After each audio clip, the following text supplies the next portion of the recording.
Hello, fans, and welcome to This Day in Baseball, where we're going to bring you a full radio broadcast of today's game.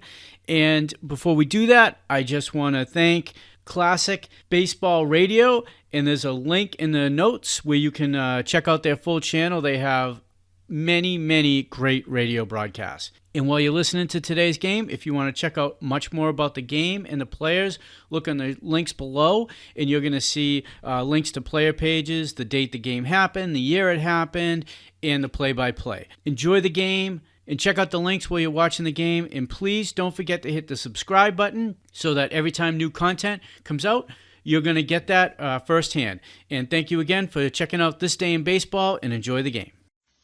The Gillette Cavalcade of Sports is on the air.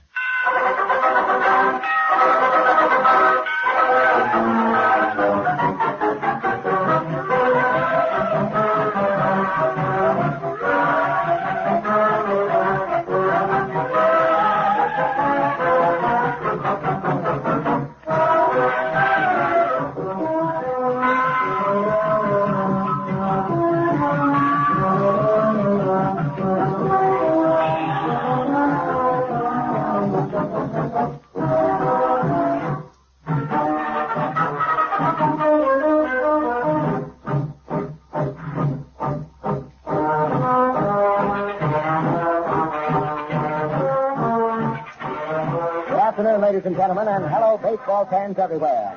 This is Jimmy Dudley at the Polo Grounds in New York, greeting you for the Gillette Safety Razor Company, as the Cleveland Indians and the New York Giants get set for the opening game of the 1954 World Series. This is the 16th consecutive year that baseball's championship classic is being broadcast for your entertainment on the Gillette Cavalcade of Sports. Yes, and because so many of you sports fans are also Gillette fans, we broadcast and telecast other athletic events of national interest, including the regular Friday night boxing bouts for your entertainment the year round.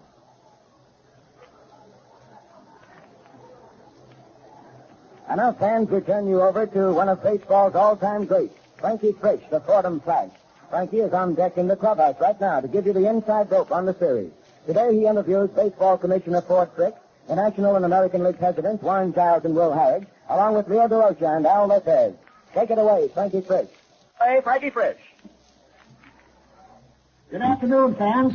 Well, it's a pleasure to have on our Gillette program the both managers of the two fine ball clubs, Mr. Al Lopez. Al, how are you? The Cleveland Indians and Leo DeRocha. Say, Al, I can ask you one question. You have done a terrific job. Well, to be on a championship club, you got to do a terrific job. What would you say is responsible for your club winning the pennant this year? One or two. Now, you finished, second back of those Yankees for 2 or 3 years? 3 years in a row, Frank. 3 years in a row. What couple of men, or 3 or 4 men, helped you? Well, Frank, the only thing I can say is Vic Wertz was a great help to us at first base. It gave us that little extra punch. Our bench was tremendous. It really helped us because we had fellas like Rhodes and Strickland, Avila, and really top-flight ball players out of the lineup for 2 or 3 weeks at a time. Then our extra pitching, fellas like Newhouser and those 2 young boys, Don Morsey and Ray Noreski, did a tremendous job for us. I think that was responsible mostly for the success that we've had this year. Say, Leo, that Giant Ball Club, that first string outfit's pretty good. How about your club hopping up there? Well, Frank, they played wonderful as a team, as you well know, and I couldn't put my finger on any one man. Alvin Dark, naturally, the captain of the club, Willie Mays, were great, Matt Nelly. But I think it was more of a team effort as a unit. They did a great job, and naturally, Al sitting alongside of me here, I'm hoping we can continue right on through the series. Well, you know, I get a pleasure out of this because both you fellas played for me, and both wonderful team men. Let's not go back that far, Frank. No, that's all you want. A few years back, I mean, of course, in a few gray hairs. Say, listen, Al, Gillette Razor. I know you'll enjoy it. In the back of that. Thank you, Frank. That's a very nice razor. Thank you. And Leo? This is my favorite, too. Well, I say, how old is that youngster of yours?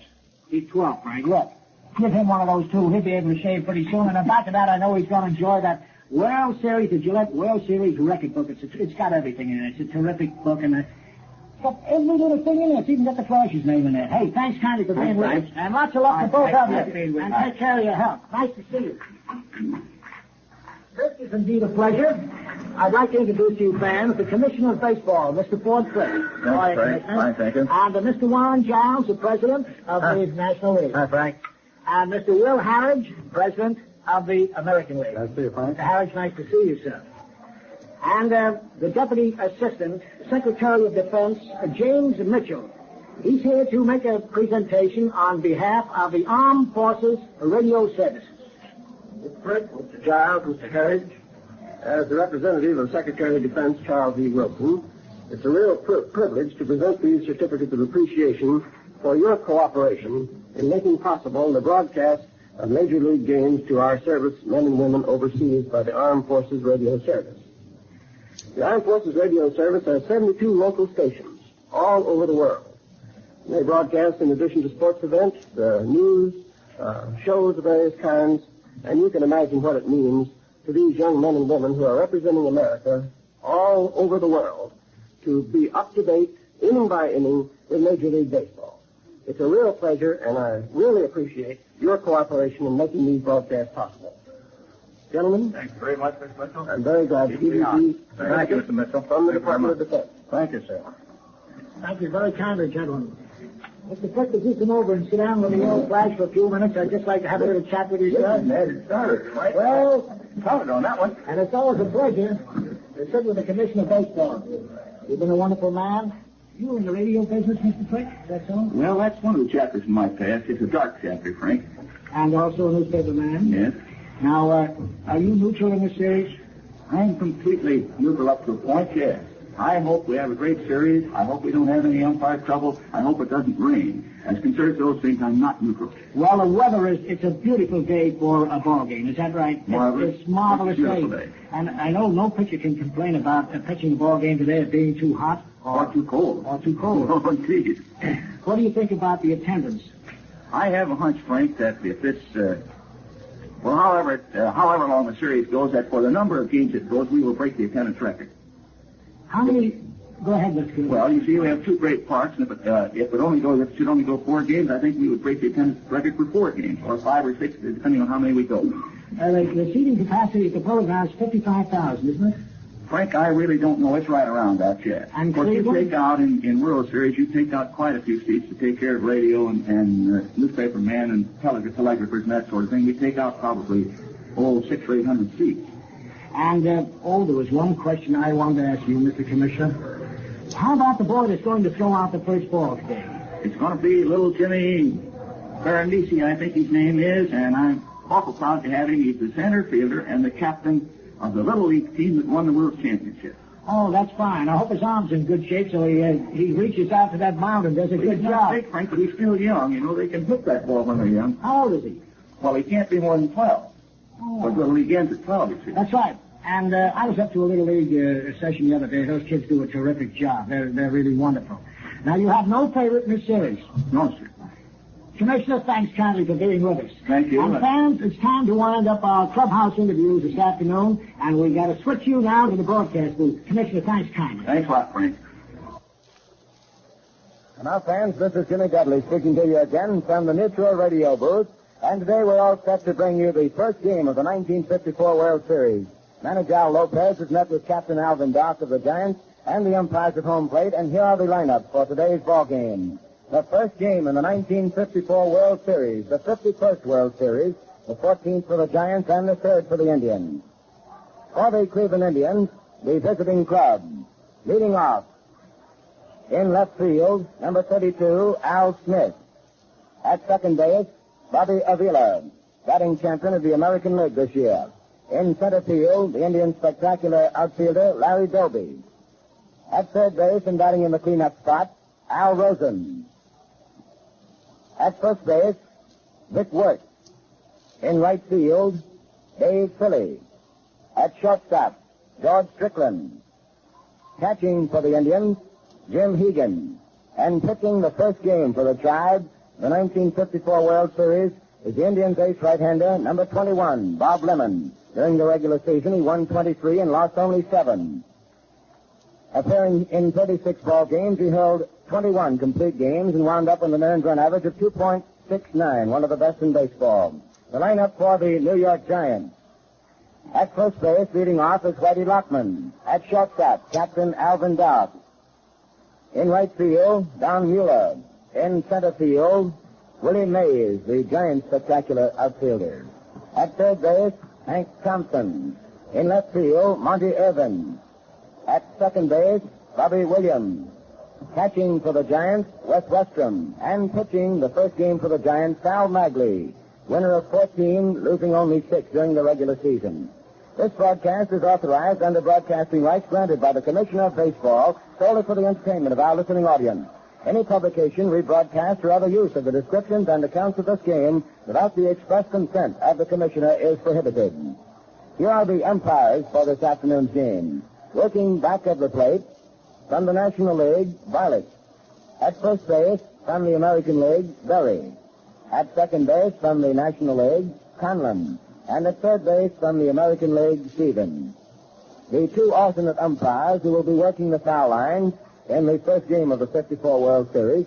On the left field foul line will be one of the game's great pitchers of years gone by, Lon Warnke. And on the right field foul line from the American League, Larry Knapp. And the stage is all set for what promises to be one of the most thrilling World Series in the history of the game. This, as we said a moment ago, is the 51st World Series.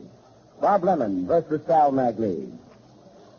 Here at today's ball game is a youngster who's getting perhaps one of the greatest thrills of all time in his life, young life. Jimmy Barberi of Schenectady, the captain of the Schenectady Little Leaguers, world champions in Little League play, threw out the first baseball and will throw it out again as we get ready to go. Now the Giants take the playing field, and that means that action is coming up. Right now, let's pause 10 seconds for station identification. This is Mutual, the radio network for all America.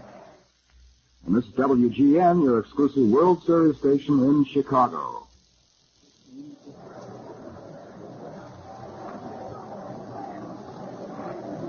And now, fans, with action about ready to get underway, the coaches are taking to the coaches' box on first and third. At first for the Indians will be Red Press.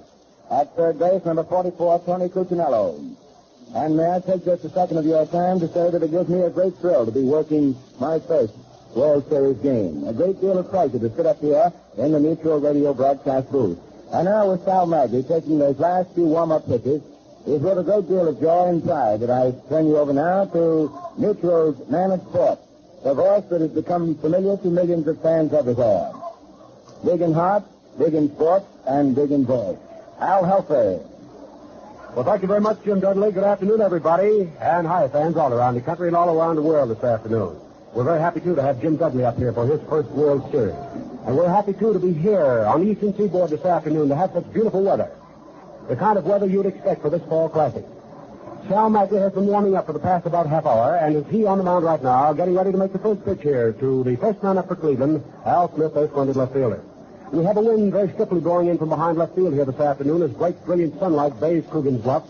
And we expect that the fly balls hitting the right center field will be carried and lofted away by the wind that is coming in right now. Sal Magley is taking the last of his warm-up pitches, and we'll set the New York Giants for you defensively now. On the mound, Sal Magley, who has won 14 ball games, has lost 6 this year, has pitched 1 of the 17 shutouts that have been registered by Giant pitching. His battery mate is a very dependable Wes Westrom, although a light hitter, a very fine receiver. At first base is Whitey Lockman, the Carolina Comet. At second base, the kid from Dallas, Davey Williams. At short, the old Bayou Tiger. And that's Elvendar, the captain of the ball club. At third base is Hank Thompson, a fine little left fielder, a fine little third baseman, and also a fielder. And now, the ball will be crossed out by Jimmy Barberi. And it is being crossed out, and Wes Westrom catches it, goes over, shakes his hand, congratulates him on being a fine ball player also. And we are getting ready for the first pitch in the 1954 World Series, the 51st World Series, to go to the board between the American and the National League. Out in left field, Monty Irvin, who made quite a splash by stealing home base in the 1951 World Series. In center field is Willie Mays, the Say-Hay kid. And in right field, a very dependable Don Mueller. As Sal Magley steps up on the rubber, looks down to this right-handed hitter, and takes his side from Wes Westrom. Al Bollick behind the plate leans down over the shoulder of Wes Westrom to get a look at the first pitch. As Al Smith, shifting up on the handle of the bat, steps in about 3/4 deep at the plate. Magley over his head. Down comes the pitch of fastball, which is inside and tight off the letters for ball 1. So the 1954 World Series, ladies and gentlemen, is on the fire. Wes Westrom down in the crouch again to pump the sign, and Smith stands there and waits. He's batting at .281 on the regular season. Sal Magley in no hurry, and you can't blame him. Goes over his head, pumps, kicks, and throws a curve. Smith runs up, drops the bunt, takes the pitch low outside, and it's ball 2. 2 balls and no strikes. The count on the very first hitter up here for Cleveland. bidding to win their third straight World Series. They've won 2, as Jimmy Dudley told you. They have lost none. While the Giants have appeared in 13, and they have won 4 World Series and have lost 9. Maggie delivers a high fastball into the chin. That's ball 3. 3 balls and no strikes. The count here on the Cleveland leadoff man, Al Smith, the left fielder. He'll be backed up by the American League batting champion, Bobby Avila. Time is called for the moment while Wes Westrom walks that ball partway back to the mound to Sal Magley. And the barber from Niagara Falls, New York, turns his back on Al Smith, looks to the scoreboard in center field, and then turns around and places the foot up on the rubber, leans forward to take his time. Wes Westrom again to pop the mid at the target. Now here's the motion. Up over his head goes Magley, delivers that crooked arm curve and hits Al Smith right in the middle of the bat. So we have the first hit batsman. And Cleveland has their first runner in the 1954 World Series. So coming up to the plate now, batting at .341 in the regular season, Bobby Avila, the Texan Pride of Veracruz, Mexico. Bobby Avila, who has done just about everything for these amazing Cleveland Indians this year. Standing deep at the plate, about 3/4 deep, crowds up on it somewhat, hits him right-handed, and holds that bat way down to the knob, despite the fact he's not a very big guy. He's a fine hit-and-run man, particularly when he's on the bases. They'll play hit-and-run. Al Smith leads off at first, Lockman on the inside corner. Maggie delivers a curve, and Avila jumps back from a fast one, fired in at the waist. That's ball 1 on Bobby Avila. Sal Magley makes the motion. He doesn't want to throw that ball anymore, and a new one has gotten out of the pocket of plate umpire Al Barth. As Jimmy told you, the umpires here this afternoon, Al Barlick of the National League working behind the plate. And we have, at first, Charlie Berry, Jocko Conlon of the National League at second, Johnny Stevens at third, both Berry and Stevens of the American League. Warnicki and Knapp are on the foul lines. Ron Warnicki down the left field line, he's at the National League, and the right field line we have Larry Knapp. Down the bullpen, we have a left-hander warming up now for the New York Giants, Ron Little, just in case Sal Magley should be having a little trouble with his control. But there's one thing we can tell you, Magley usually starts shakily like this and settles down. The pitch to the plate now to Avila is the fastball over for a strike. 1 ball and 1 strike now. The count on Bobby Avila, hitting number 2 in the Cleveland order. He'll be followed by Larry Doby. Doby, who has posted quite a year with the Cleveland Indians. He's been their RBI leader, their home run leader. He's played a lot of fine defensive center field. But right now we're centering our attentions on Bobby Avila at the plate. The pitch to him is a curveball swung on by Avila, and that's out into right center field. It's in there for the base hit. There goes Smith down to second base. He's going to hold on. No, he's not. He's going to keep on going as Mueller bobbles the ball. Fires in quickly to third base. Well, we'll get the official ruling on that for you in a moment. It may be a hit and an error. We'll know in a moment as Ed McCulley, Ronnie Kumiko, and Harry Jones are discussing. It'll be a single to right center field for Bobby Avila, and an error will be charged to John Mueller, the on-charging right fielder who tried to field that ball and get it in quickly. And the error, of course, allowing Al Smith to move around to third base. So there is the first error of the 1954 World Series, charged to right fielder Don Mueller. So we have runners at first and third now for the Cleveland Indians. Nobody out, top of the first inning, and Larry Doby, who on the regular season batted .272, is coming up. He's a left-hand hitter, crowds in on the plate, holds that bat way down to the knob, and bats from a crouch. Infield playing double play depth as the pitch is made to the plate. Doby takes the fastball outside and high, just about at shoulder level for ball 1. Sal Magley in trouble, grabs that rosin bag, he slams it down on the ground, turns around, shakes his head. You just sort of feel how Sal, at this particular time, might feel. Runners at first and third. His back is up against the wall, and he's in the World Series of 1954. And he knows the chips are down, and they're big, and they're blue. The outfield playing just about straight away for Doby, slightly shaded around the right, particularly Don Mueller playing a deep right center. Down comes the pitch, a fastball. Doby outfield hits a high pop up off the third base line. Hank Thompson over near the stands. Can he get it? I believe so. He's under it and does make the catch for the first out in the runner's hole. So Larry Doby fouls up and out. Now 1 out here in the top half of the first inning as Al Rosen comes up to the plate. Here's a guy who's always dangerous. Al Rosen's the kind of guy that will give you all the competition in the world. Al Rosen, batting at a flat .300 for the season, has driven in 102 Cleveland runs in the regular American League race, and has hit 24 home runs. And he played a greater portion of the season with a bad hand and bad finger. Al Rosen, coming up to the plate right now, hitting in the number 4 position. Boy born in Spartanburg, South Carolina, now makes his home in Cleveland, Ohio. Chokes up someone on the handle of the bat, stands deep with an overly close stance. Al Smith leading down off third. Bobby Avila off first, second is open. Double play depth on the Giant infield. The pitch is made, swung on. There's a high pop-up. This one coming down to Waddy Lockman at first base. He's under it, waiting for it. He's got it. So Rosen pops up and out to first baseman Whitey Lockman. And now it's going to take more than that sacrifice fly to get the runner in from third base. To break this 0-0 tie. The Cleveland Indians started off right away by threatening. Al Smith was hit by the pitch. Then went down to second base on Bobby Avila's dunk single in the right center field. And the overcharge by right fielder Don Mueller. He tried to field that ball before he really had it. Tried to fire it over to third base to make sure that Al Smith didn't get there. But in his excitement and in his hurry, he dropped the ball, and an error was charged against him. So here's Vic Wertz up at the plate now, batting at .256. He's been a powerhouse guy. Hit for left-handed. Sal tries the fastball on him and misses with a shoulder high outside for ball one. Outfield fanned around the right, playing deep, the right side of the infield deep, particularly Davy Williams in the hole between first and second. He's back on the rim of the outfield grass. Lockman holding the runner at at first. The pitch is made. Wood swings. There's a long drive deep in the right field. Don Mueller has to hurry. He's down back. He can't get it. It's up against the wall in the right center field. In comes Smith to score. Bobby Adair is right behind him. There goes Vic Wertz. He's going to try for three. The relay by Williams is not in time. As the slide by Victor Wertz gets him into third with a triple.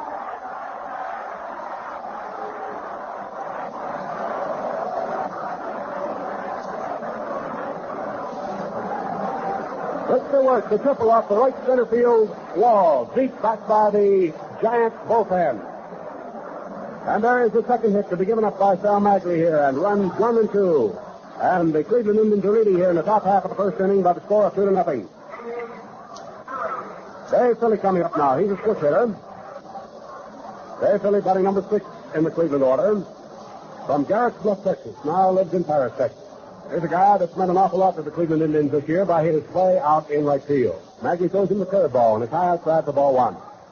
Victor Wertz, who was well over to the Cleveland Indians after the start of the season. He came to the Baltimore Orioles, who seemed to rejuvenate Vic Wertz and give him new life. And New York, Pennsylvania boy has just paid off here in the World Series with a triple to score 2 runs for Cleveland. Magley delivers the curveball to the plate. Philly slides in, doesn't offer, takes it high, and that's ball 2.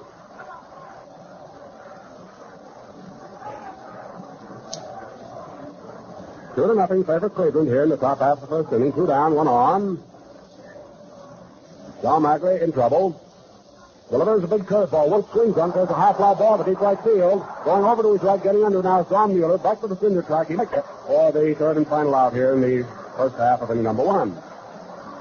So for the Cleveland Indians, they cash in with a pair of runs here in the top half of the first inning. 2 runs on 2 base hits. There was 1 error charged to the Giants, and there was 1 Cleveland runner left on. So the score at the end of the top half of the first inning is Cleveland 2 and the New York Giants nothing. Well, here it is, fans, the 1954 World Series. And to help you get the most out of every critical play in these history-making games, Gillette offers the World Series record book. This handy new 112-page book gives you the scores of every past World Series game, the record of every player, diagrams of all big league parts, basic rules, scoring instructions, a dictionary of baseball slang, and a wealth of other important baseball facts. So for baseball savvy, and to get more fun out of these series games, have a copy of Gillette's World Series book. Here's all you do. Just treat yourself to an easy-shaving Gillette Super Speed razor set, including blue blade dispenser and travel case, at the regular price, $1. The record book is attached, and it's free. Right back at the business at hand here at the Polo Grounds in New York City as we move into the last half of the first inning of the first game of the 1954 World Series. The leadoff man for the New York Giants will be Whitey Lockman, their spectacular first baseman. He'll be followed by Alvin Dark, a great competitor at shortstop and captain and field leader of the ball club. Then will come Don Mueller in right field. If anyone else is needed in the inning, the National League batting champion, Willie Mays, the center fielder, will be up there swinging lumber. Bob Lemon, from Long Beach, California, who appeared in 36 games this year for the American League champions, with an earned run average, as Jimmy Dudley told you, of 2.69, is coming out there to do the pitching now for Cleveland. His battery mate, the very dependable Jim Hegan behind the plate. At first base, Victor Wertz, who has turned this ball game upside down so far. With his triple, has scored 2 runs for Cleveland in the top of the first. Bobby Avila will be at second. At shortstop, George Strickland. And at third base is Al Rhodes. In the outfield, we have Smith in left. They'll be in center, and we'll get the right field in a moment. As Whitey Lockman comes up there, bunts the first pitch past the mound. Bobby Avila comes in, picks up, shovels over to Victor Wertz in time, and that's all for Whitey Lockman, who tries to bunt his way on in the top half, the last half of this inning. See down there in front of the dugout, Leo DeRoche is walking back and forth. He's talking to his boys. He played a lot of these World Series games. And would you like to know how he made out? Well, the facts are in the Gillette World Series record book. Leo himself says that Gillette book sure gives you baseball savvy, and it's free with the purchase of a one-piece Gillette razor at the regular price. Alvin Dart coming up there now. 1 out. Nobody on here in the last half of the first inning. Alvin Dart hitting right-handed. Batted .293 in the regular season. Bob Lemon, 23-game winner for the Indians, delivers a curveball that misses inside and tight for ball 1. The right fielder this afternoon for the Cleveland Indians, and I don't believe we got to him defensively, is Dave Phillips. So we've set everyone for you now defensively. As Bob Lemon, chewing gum out there a mile a minute, delivers a fastball that's low and outside to a right-hand hitter. Alvin Stark counts quickly now is 2 balls and no strikes. 1 out, last half of the first. The Giants behind as Cleveland has scored twice in their top half of the first inning to lead 2-0. So as the boys would trade, you'd say they lost no time in getting to it. Lemon ready, delivers 2-0. His fast curve snaps off low and outside, and Bob will throw you all that sinker stuff. He throws you pretty good sliders, and his fastball will hop if it's working good. Freddie Fitzsimmons, coaching at first for the Giants. At third is Herman Frank. There's the fastball, laid through but low. That's ball 4, and Alvin Dart, the .293 hitter, has walked here in the last half of the first inning. So there's the first base on balls, given up by Bob Lemon. He walked only 93 during the entire year. Don Mueller finished very high in the National League batting race for the Crown. He hit .342 behind his teammate, Willie Mays, who led the National League with .345. Don Mueller hitting left-handed. He's not a long ball hitter, but does a lot of punching. He chokes up well on the handle, feet wide spread apart, stands deep at the plate. Infield on the left side up, expecting the bunch of pitches made to the plate, low and inside, right down across the shins. That's ball 1. The outfield playing fanned around the right and not too deep. Bobby Avila in the hall at second base is playing deep, but not back as far as the rim of the outfield grass. Victor Wertz, the Cleveland first baseman, holds Alvin Dart at first base. Alvin has a slight lead. Playing a shallow third is Rhodes. He's up almost on the rim of the infield grass, expecting that Don Mueller might be trying to drop one down the third base line, thereby get on. But Mueller right now represents the tying run at the plate for the New York Giants. 2-0 Cleveland. Lemon is ready. Delivers. There's the fastball. Swung on. Hit out into right field. It's going to be in there for a base hit. Bouncing up against the wall. Philly plays it. Mueller holds at first base. The throw comes in. Alvin Dart legs to third.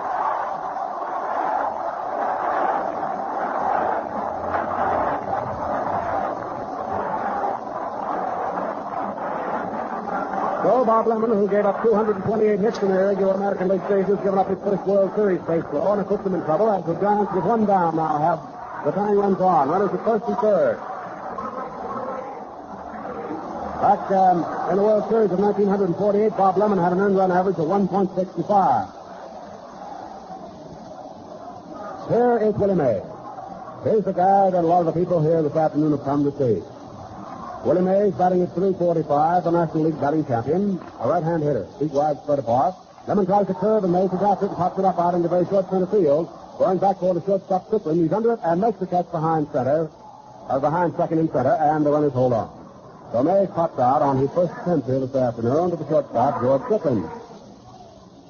Hank Thompson has been a surprise for the New York Giants, playing defensively at third base. He used to be a switch hitter, now exclusively a left-hand batter. Hank Thompson batting at .263 on the regular season. He's hampered somewhat this year by injuries, but was able to be in the lineup when Leo DeRocha needed him most. A short battery conference between Jim Higgin and pitcher Bob Lemon has broken up now, and Jim Higgin comes stomping back behind the plate. We're in the last half of the first inning of the 1954 World Series. The Cleveland Indians are leading 2-0 over the New York Giants, with the Giants having the tying runs on. At third, Alvin Dart, and at first is Don Mueller. Second is open. Al Rosen playing a shallow third base just off the line and just off the third base bag, holding Alvin Dart as close as possible. Lemon delivers to this left-hand hitter. Thompson takes high, and that's ball 1. The outfield is fanned around the right and playing deep because Thompson will hit that long ball for you, particularly here at the Polo Grounds. He has hit 26 home runs in the course of the regular season. Lemon leaning forward, takes his sign, goes to the top of the step, comes down, hesitates, deals off the curve, is low and under the knees on the inside for ball 2. 2 balls, no strikes. Last half of inning number 1. A goodly crowd has come out here to see this one. All the experts have said this points to be one of the great World Series of our time. And, well, we can believe it. When you look down the records of the 2 ball clubs, they seem to be pretty evenly matched. And they're certainly no strangers to each other, as they have played plenty of exhibition games in spring training coming over for the regular season prior to its start. Lemon ready now delivers to Thompson. He takes a hit in his swing, holds back, and takes the pitch outside for ball 3. Lemon will throw a left-hand batter, a lot of that sliding stuff, and a lot of that sink ball. The count is 3-0 on Thompson. Runners at first and third. Second is open. There are 2 down. The score Cleveland 2 and the Giants nothing at this particular point. A fastball to Thompson is scored through one of the letters for the first called strike. 3-1. The count on third baseman, Henry Thompson. Thompson levels that bat off as he stands deep in the plate, 60 feet wide, spread apart. Coming ready, wears back to live his fastball. Turn a miss for a strike. Well, Thompson was after that one. That runs his count to 3-2. Here's a boy who first saw the light of day in Oklahoma City, Oklahoma. Now makes his home in New York City. First came up for an opportunity in the majors with the St. Louis Browns, who were then in the American League. Now it's set. In comes the pitch. Thompson swings on, sends a slow roller back to first base. Up with Vic Wertz, steps on first, and the inning is over. So that's all here in the last half of the first inning for the Giants. They threatened to get no farther than that. No runs. There was one base hit.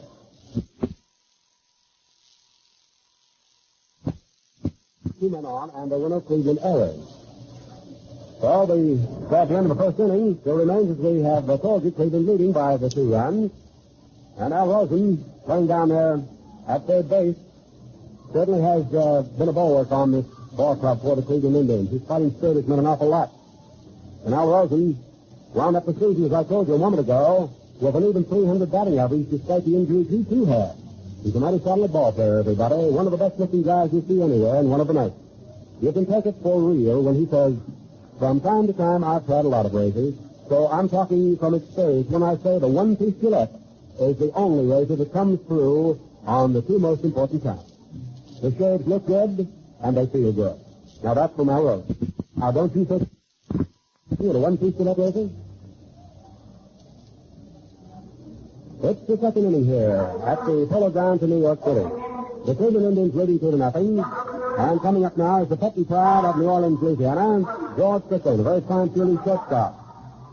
A little like with the Wood, he's batting at 213 on the regular season, but George was out for about 6 weeks with a broken jaw. Of course, that could have raised his batting average had he played during that time, or it could have lowered it. It all depends on the face of baseball. The George Strickland, tall, slender right-hand hitter, has certainly patched up that infield for Cleveland this year. Sal Magny makes the first pitch to him and fires a fastball outside and high for ball 1. George Strickland has given him 37 runs over the period of the regular season and hit 6 home runs, and a rather curtailed season for himself in having been out with that broken jaw. A curveball to Strickland is taken, and it's over to me for a called strike. 1 ball and 1 strike. Cleveland, having scored 2 runs in the top half of the first inning, are leading in the ball game by that margin. 2-0 over the Giants. Magny delivers again. There's a crooked-on curveball. Strickland trying to bunt it, fouls it back to the screen. So his count moves to 1 ball 2 strikes. It's the last third of the Cleveland batting order here in the top half of the second inning. Strickland will be followed by Hugan, and then by that good hitting pitcher, Bob Lemon. Lopez is pacing back and forth from the steps of the dugout. The old boy, city boy, just like a cage lion down there. Sal Magny, settling down to his pass now to pitch to Strickland, fires away 1 and 2. The curveball, swing and a miss for strike 3. So there's the first strikeout of the 1954 World Series. It's struck up by Sal Magny. Back in the 1948 World Series, Jim Higgins hit 211. Now, you can find that record of Jim Higgins in the Gillette World Series record book. Well, that's a handy book to have around. You'll get a lot of kick out of it, I know. And Jim Higgins on the regular season this year hit 234, so he's standing in right now. Sal Magny ready to go. He's gotten 1 man here in the top half of the second inning, struck him out. Delivers a curve to Higgins, thrown outside. 1 ball, no strike. Of course, as far as strikeouts are concerned, by the various pitches in World Series play, you too can find that in the Gillette World Series record book. Got a lot of facts and figures information. Magny's fastball is swung on by Higgins and popped up right back of the mound, coming in fast toward the third baseman Thompson, under the step into the sun, and then makes the catch. So that's all for Higgins. We have 3 outs now in the top of the second inning. Bob Lemon coming up to the plate.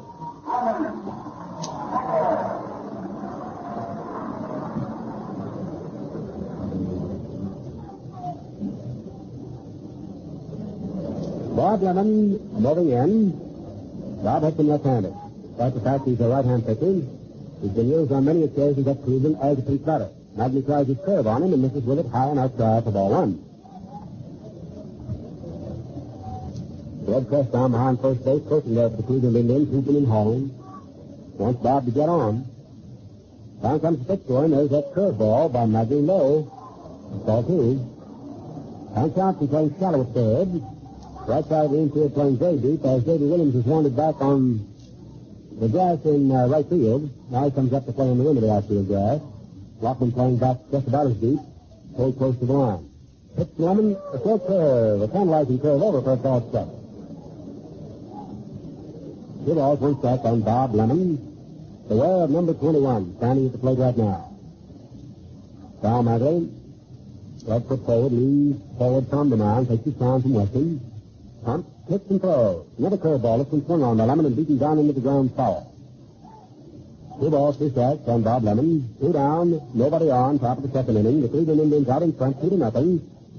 Casey tuned in with the plate. They scored their 2 runs in the top half of the first inning. When after Smith was hit by a pitch ball and the dealer singled him around to second, a bobble in the outfield allowed Smith to keep on going and move to third. Vic Wertz tripled into right center to drive in the pair. Now the pitch to the plate to Lemon's a fastball that misses outside for ball 3.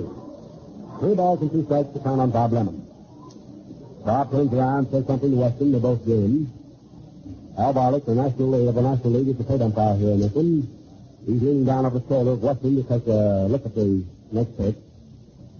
In it comes, high and outside for ball 4. So there's the first base on balls given up by Magley. He walked 70 over the course of the regular season. Bob Lemon, the guy who wanted to get, he lost by the walk. And now the leadoff, Smith, comes up to the plate. It is who was squirted in the middle of the bat by a pitched ball in the first inning. Sort of set Magley out to a wobbly start. But old number 35 down there usually warms his task, and he's been doing it so far. Dixon here in the second inning struck out. Higgins popped out to the third baseman, Hank Thompson. Lemon is now on at first base, having been walked. And here is Smith, the third hitter, coming in. This guy's going to throw that ball from the outfield too, this Smith. Magley tries his curve and misses with it low and just outside. 1 ball, no strike. Half of the second inning. First game of the 1954 World Series from the Polo Grounds in New York City. We'll be back right here again tomorrow for the playing of the second inning. Magley stepping for the sign, looks over at first base, watches Lemon take his lead. Now he's ready. Delivers a plate of curve and just takes a nice one through there to race for strike. 1 ball, 1 strike. Williams has pulled a couple of steps over closer to second. He's playing rather deep behind second. The outfield playing just about straight away to Smith. He can hit the long ball for you. He's pounded 11 home runs over the season. Magley settles down, delivers to him. An overhand curve that misses just outside and low. 2 balls, 1 strike.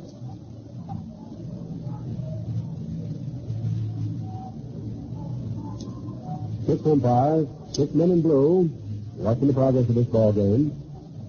Every one of them a fine umpire. We've seen them work many times over the course of the year. Magley ready, fires the pitch swung on. There's a bounding ball hits foul up the third base line. Hit right over near the crowd, right past the third base coach, Tony Cuccinello. He's a fine ball player in his day, too, that Cuccinello. A fine guy, too. He and this Red Crest are the 2 fellows that really help him. Red Crest is the Cleveland coach at first base. This is no Stone's ballpark. The Red Crest, he was here with the Giants, I remember, in 1945 as a coach. Now they 2-2 delivered by Magley. Down comes that pitch. Fastball swung on and hit foul right back to the screen. That's going up on top of the first section. And it's loaded here this afternoon. They've got more people covering this ball game this afternoon than you can take a stick at. Also, we're very happy to know that the ball game is going around the world. All over the world. Almost every available radio station is hooked in this afternoon to the Gillette Cavalcade Sports broadcast. Now Magley's ready. Here's the 2-2 delivery. An overhand curve is going outside. Missed for ball 3. One of the big factors in carrying this ball game around the world, of course, has been the Armed Forces radio station. And they hooked on with us again today. I think there's going to be some activity down in the Giant bullpen. This is where Don Liddy is going to get up again and set throw. Don Liddy, the left-hander. Now the 3-2 pitch to the plate. In it right, Taylor missed the strike three. They got him on a low curveball, just about the knee. Well, that's the second strikeout here. As far as Maggie is concerned, and here in the second inning, no runs when they pitched to Cleveland. Lemon was walked, he was left at first. There were no errors. So, no runs, no hits, no errors. One man left on. And at the end of 1.5 innings of play, the score is Cleveland 2, the New York Giants nothing. He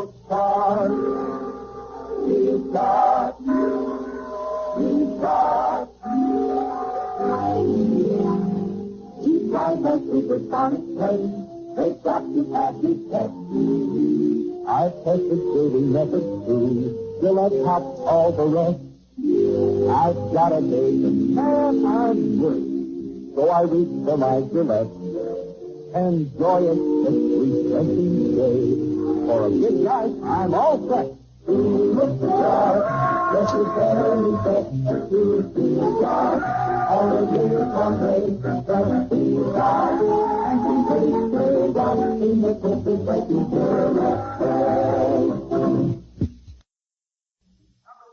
Remember, friends, right now you'll get the Fatsville Gillette World Series record book free when you buy a Gillette Super Speed razor set at the regular price, $1. Here in the last half of the second inning for the New York Giants as they come to bat, we'll have Monty Irvin, followed by Davey Williams, and then by West West in the catcher. Monty Irvin batting at .362. In 1951, Monty Irvin hit .458. He was at bat 24 times, had 11 base hits in that 51 World Series. He was quite a star in that World Series, and a fractured ankle certainly caused him considerable amount of trouble. The first pitch game is over for strike. Bob Lemon, Washington, is batting at .262. Next pitch swung on, hit off the end of the bat foul, rolling back into the Giant dugout. So, quickly now, this right-hand hitter has the count of strike two. No ball, 2 strikes on Monty Irvin, to be followed by Davey Williams. And we'll have Weston. Bob Lemon with a 2-1 lead to go on. Takes the sign from Jim Higgins. Backfield playing just about straight away. Backfield has this thing very deep. Good curve is high up above the peak of the cap and gets away from Higgins. Bounces all the way back to the stage. But nobody on base to stop it back. So that'll go as ball one. 1 ball, 2 strikes. Cleveland leading in the first game of the World Series. 3-0. Having scored twice in the top of the first. Lemon monkeying around with the peak of the cap. Now stands to take his time from Higgins. Ball's really good out of pitches now, and he's ready. Monty Irvin is just batting away from his left shoulder. Here comes the pitch. Irvin swings on it and sends a bounding ball off the third baseline foul. He's serving at the stand. Third base umpire, Johnny Stevens of the American League, runs over to his feet and throws to him and Frank to reload on in behind home plate. And, of course, the new ball goes to the mound of Bob Lemon.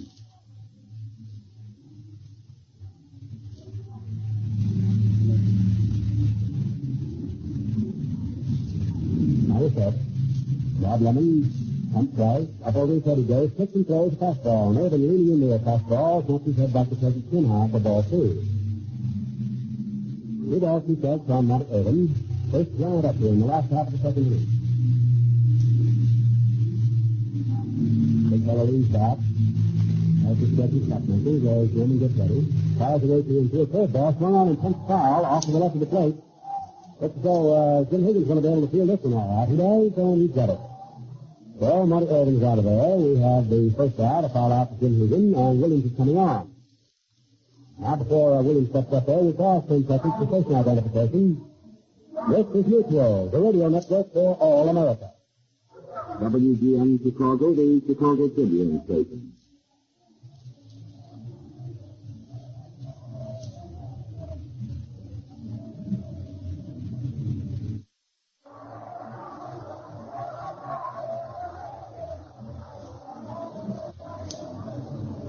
Now Davey Williams, who on the regular season batted .222.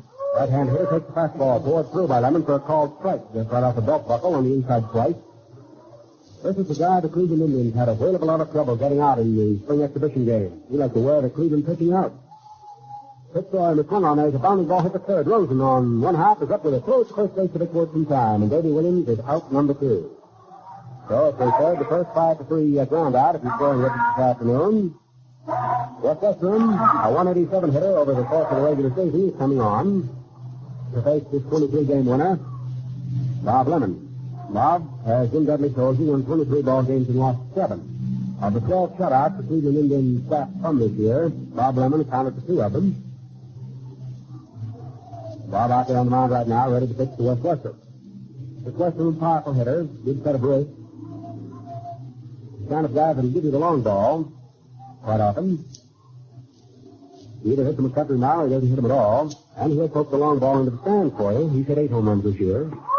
Lemon's fastball is low and outside for ball 1 to Western. Herman Frank's putting on the signs down behind third. He's relaying from the bench from Leo DeRocher. Western checks with him and steps back in as Lemon comes down with the next pitch, a curveball, and there's an unintentional foul back as Western tried to check his swing, but the ball hit the bat and went back anyway. So that'll run his count to 1-1. In the 1951 World Series, West Western hit .235. Now we're ready for the next pitch on West. 1-1 delivery is a fastball outside. 2 balls, 1 strike.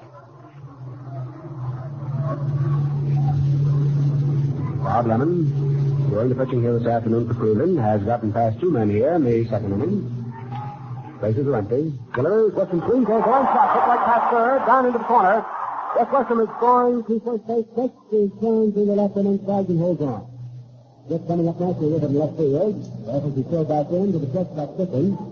Well, Western singles here in the second inning with 2 down. That's hit number 2 off Lemon. Here's Sal Magler coming up.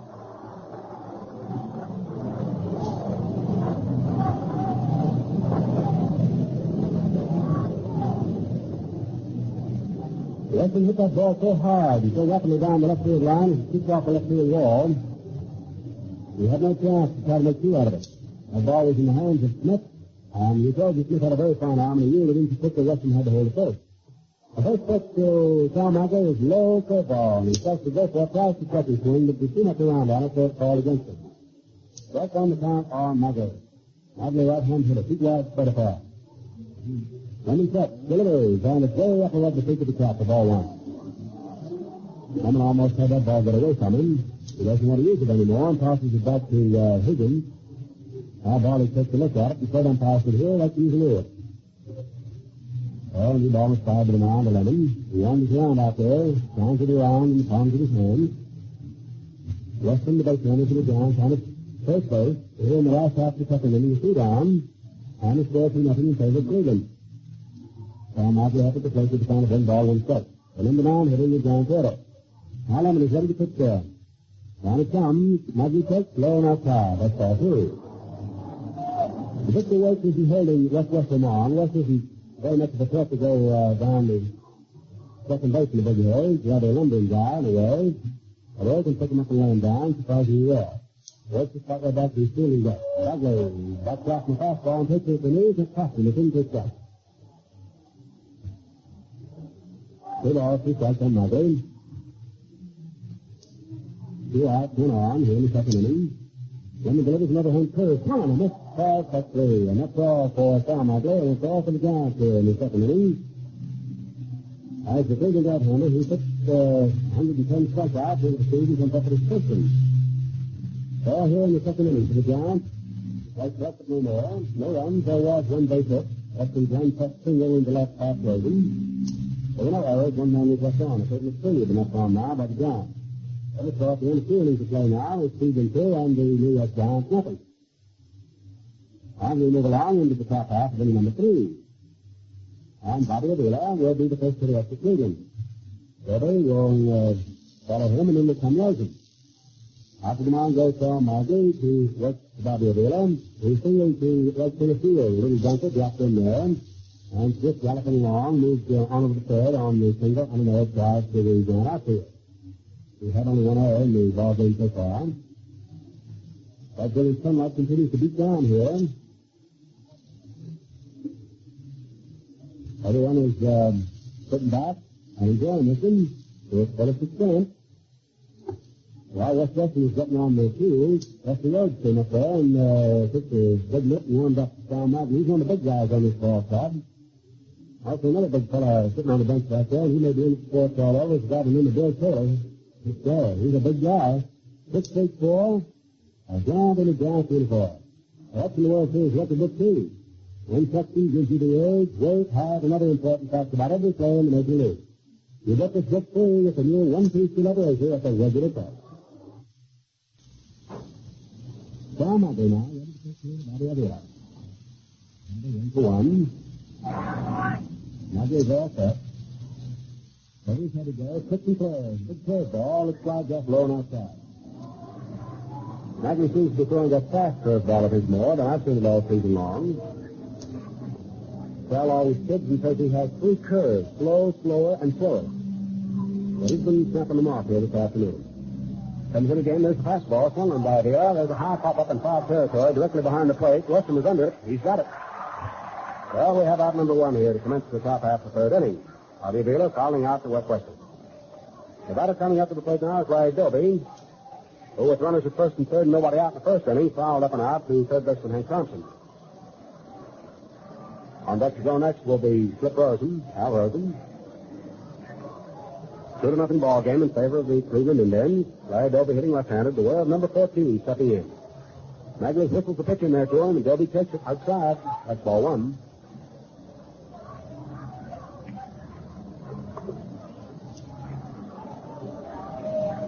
Doby standing almost straight up and down as he gets ready. Stands just off the plate, crowds up. Thompson playing a shallow third and pulled out a little bit toward second. Magley throws the fastball and misses outside, shoulder high for ball two. 2-0. The count on Doby with one down here in the top of the third inning. No base runners. Cleveland leading 2-0.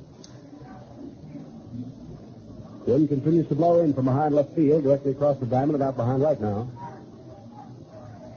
Magley sets, delivers 2-0. Doby swings, hits the ground ball to second base. Williams in front of it, unerringly close to first in time, and that's all for Doby.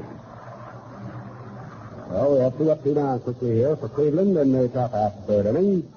And now Al Rosen, who popped up in the first inning, popped up to Waddy Lockman just off the first baseline.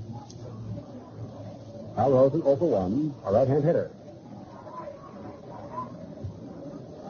Rosen standing in, beats the plate, left foot forward to it and over the crow stand. Takes the curveball as he backs off and it's in there good at the knees for a strike.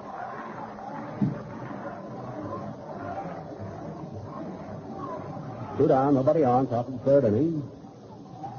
Sal Maggie apparently getting a little stronger as he goes along. Delivers the curve, and Rosen swings and dribbles one up the third baseline foul. Rosen's count, strike two. Tony Cuccinello retrieving that ball and firing it in. Rosen picks it up off the ground, hands it to Al Barlick, and he tosses it out. Maggie with a new apple out there on the mound, has it rubbed and ready. Outfield band around the left and playing deep for Rosen. Rosen hit that long one for you. 24 home runs he's poked this year. Swings on a fastball, fast curve, and hits it foul off to the right of the plate. Down holding on him, strike two.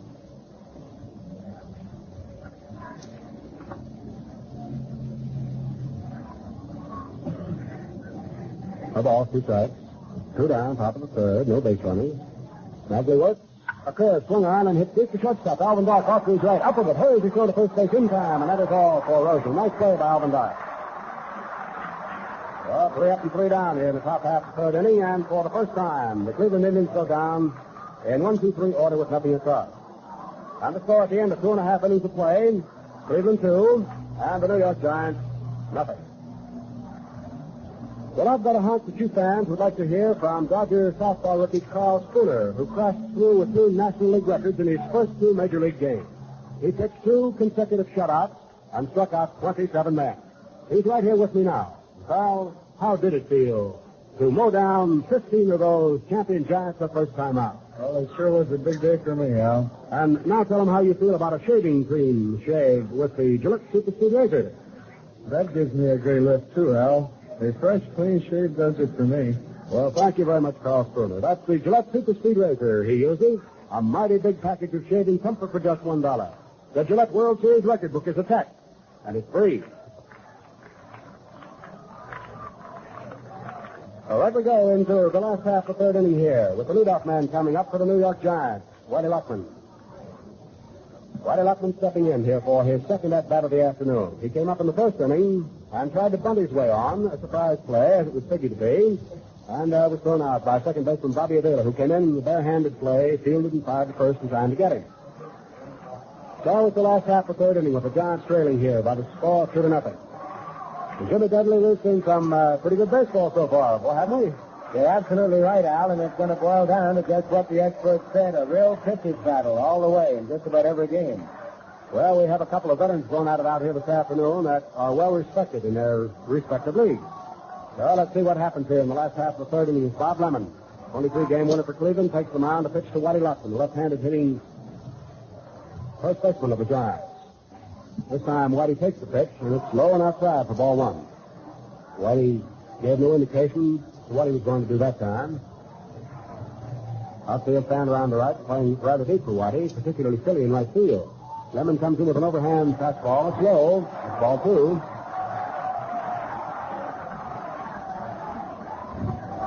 Whitey Luckman from Lowell, North Carolina, now lives in Matthews, North Carolina. Lemon sets. California right-hander delivers an overhand fastball. Head right through at the knees for a called strike. 2-1 on Whitey Luckman. Last half the third inning here at the Polo Grounds, New York City. Very ideal day for the Fall Classic. Shirt sleeve weather. An overhand curve for Luckman. In there, nicely for called strike two. Whitey was going to swing at that one and changed his mind at the last minute.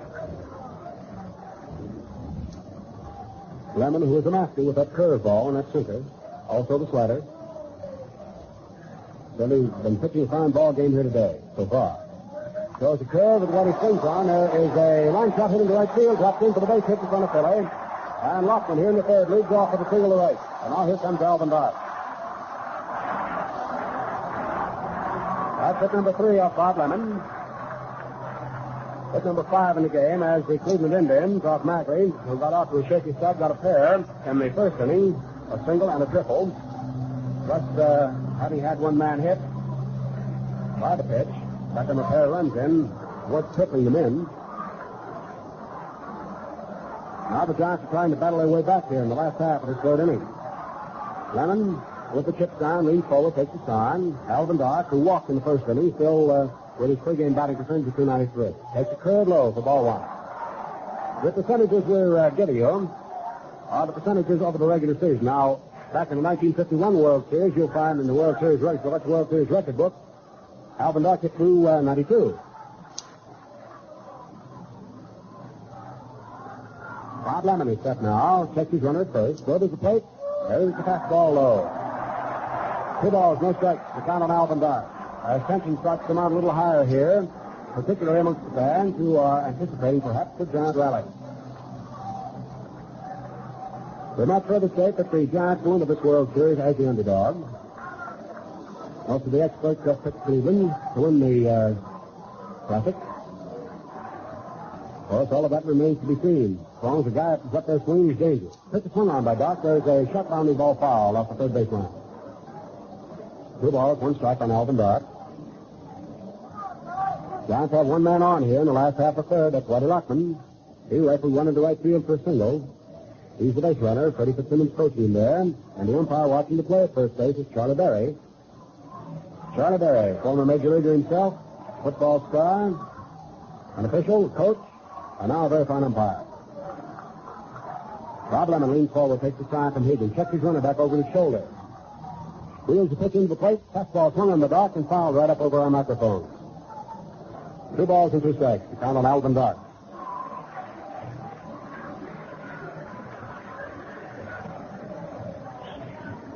New ball goes in play now as Bob Lemon, standing out at the mound, looks around, checks his outfield. Busily rubbing this ball up so he can work the Dart. One man on for the Giants here in the last of the third. There are no outs. Whitey Luckman led off with a single to right. Vic Wertz isn't holding him too tight. He's a couple steps back at his fielding gap. Now the pitch. Dart swings on a low curveball and just as hit the foul.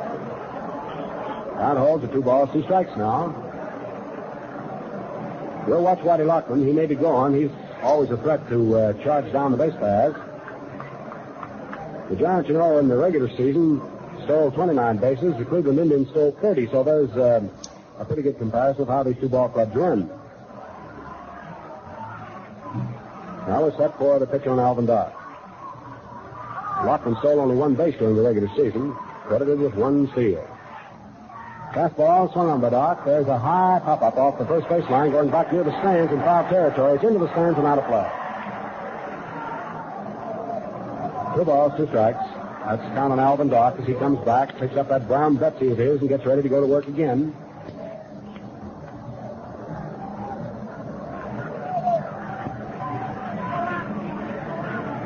So in this ball game, holding right on. A 2-0 favor of Cleveland. They've made it hold up since the first inning, but the Giants here in the third are threatening with Whitey Lockman at first. The Giants have stranded 3 so far in the ball game. Now we're set. Down comes the pitch. Low and outside. Whitey Lockman bluffed going to second base.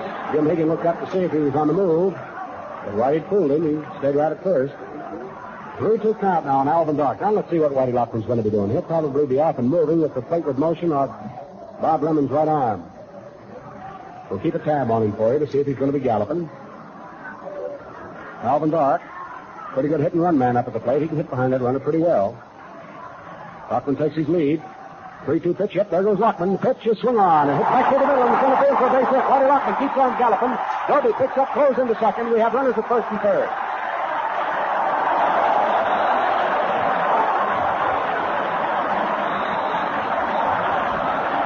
Just got through telling you that Alvin Dock was a pretty good hit-and-run man, and he comes through.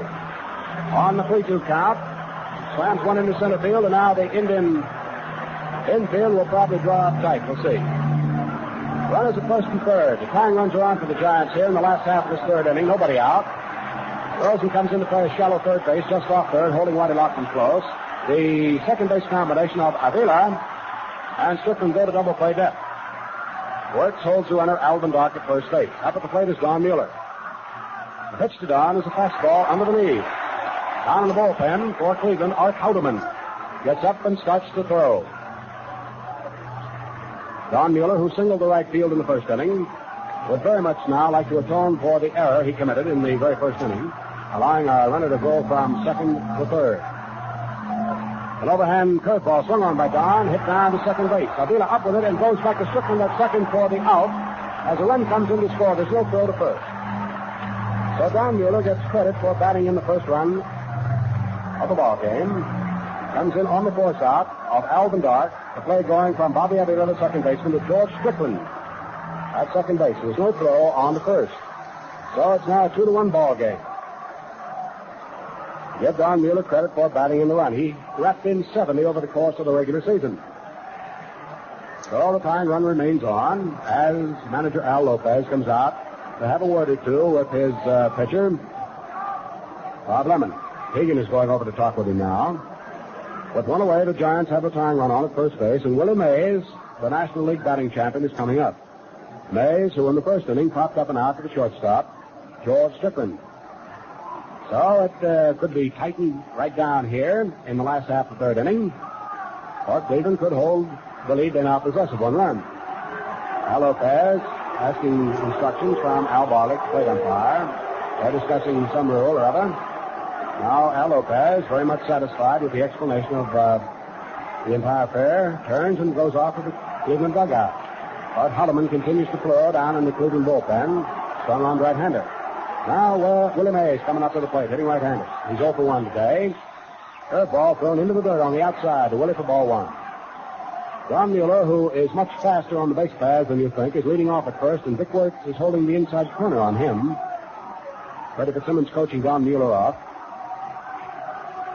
Lemon into his position now, checks his runner at first, delivers the plate. Low and outside to Willie Mays for ball 2.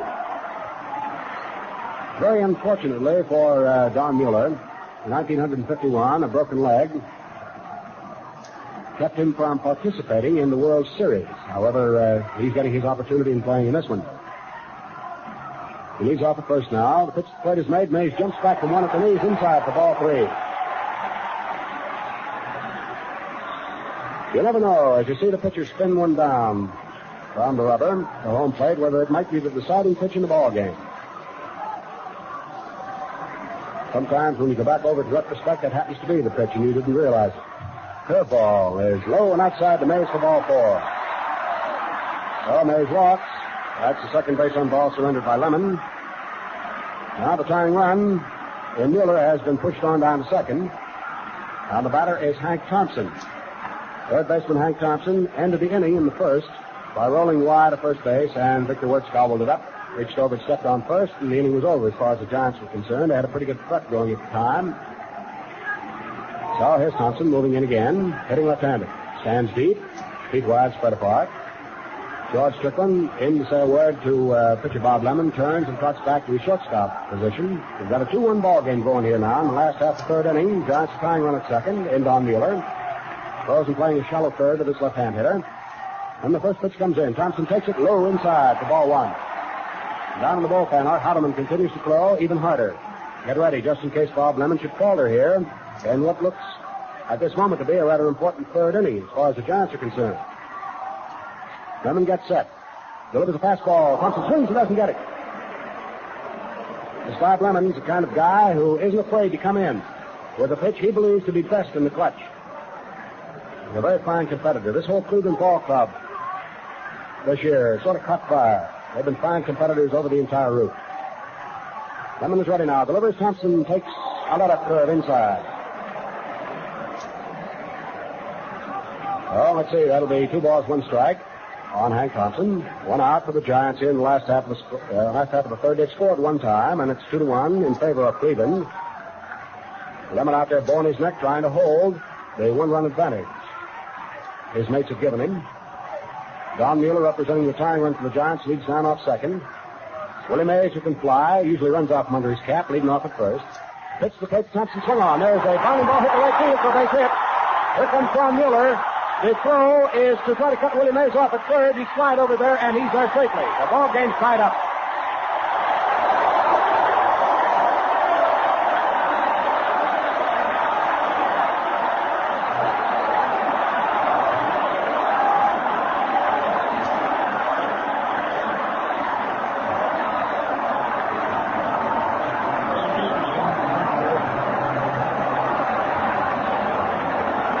Bob Lemon gives up hit number 5. A single to right field to Hank Thompson. Hank drives in the second giant run. Willie Mays shooting right out from under his cap, made it to third, beat Philly's throw. And, of course, the run coming in from second, carried by Don Mueller, scores easily to lock it all up. And here's Monty Irvin with 1 out. Runners at first and third. Up at the plate. Lemon curves him. Monty takes the pitch outside and low. He started to go for it, checked himself in time to take ball 1. Monty Irvin started the second inning for the Giants by fouling up and out to catcher Jim Higgins. So we've got a brand new ball game right here at the Polo Grounds. Giants threatening to break the tie with Willie Mays on at third base. Pitch to the plate to Monty Irvin. The fastball fired through under the letters, good for strike. Count is 1-1.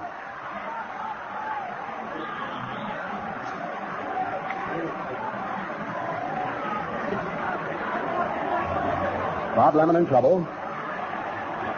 No one knows it any better than Bob does. Checks his runner at third. Delivers. Monty Irvin swings on a medium-speed fastball and doesn't get it.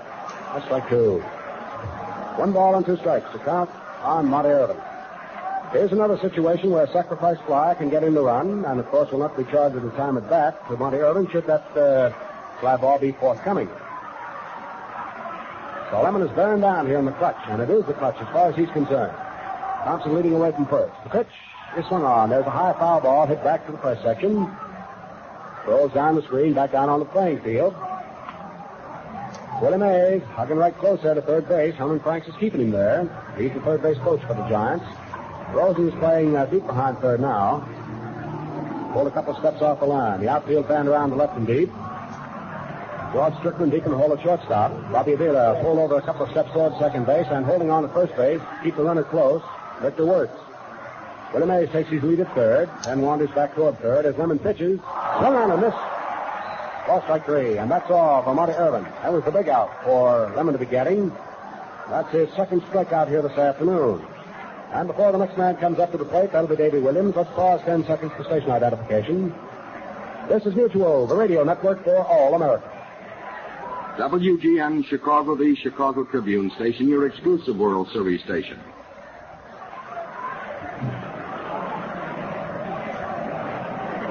Ready to go back to work here now with Bob Lemon.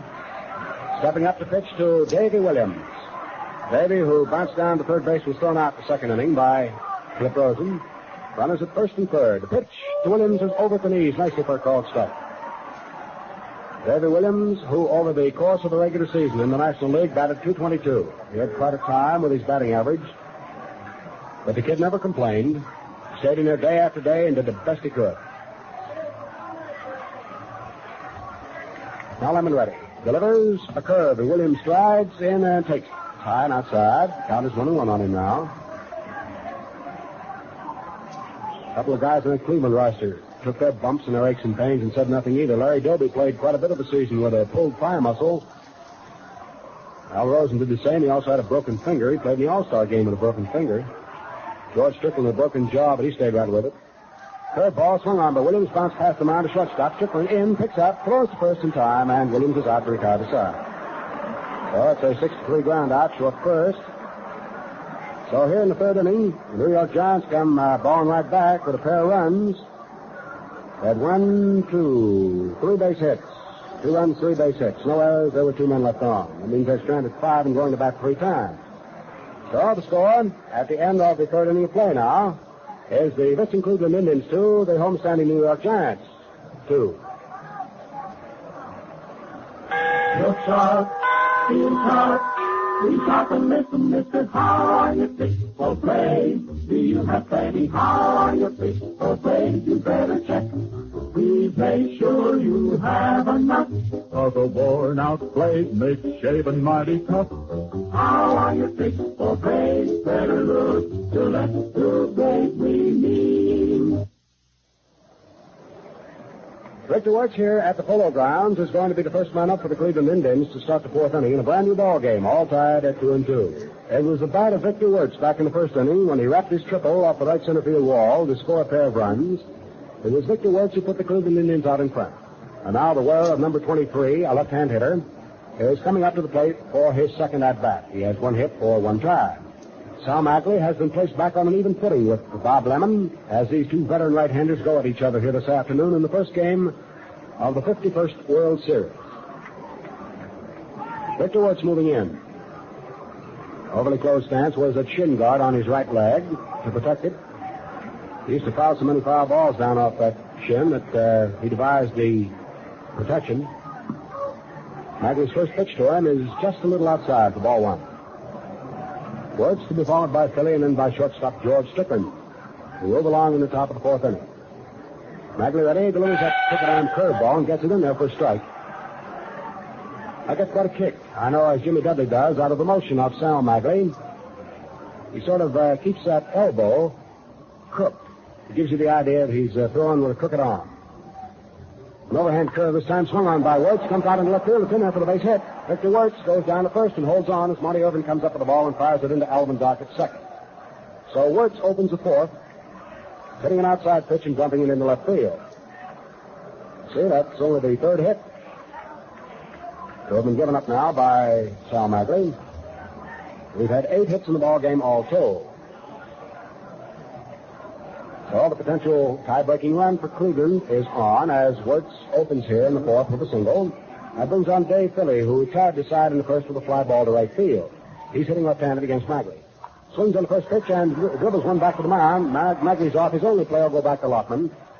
And Philly is out with Vic Wertz moving on the play over to second base. So he represents the tie-breaking run now at second. He's in scoring position. That wasn't a bunt by Philly. He was swinging away.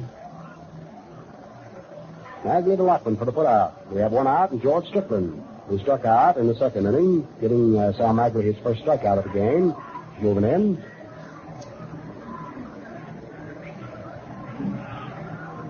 Philly is stepping off at second base now.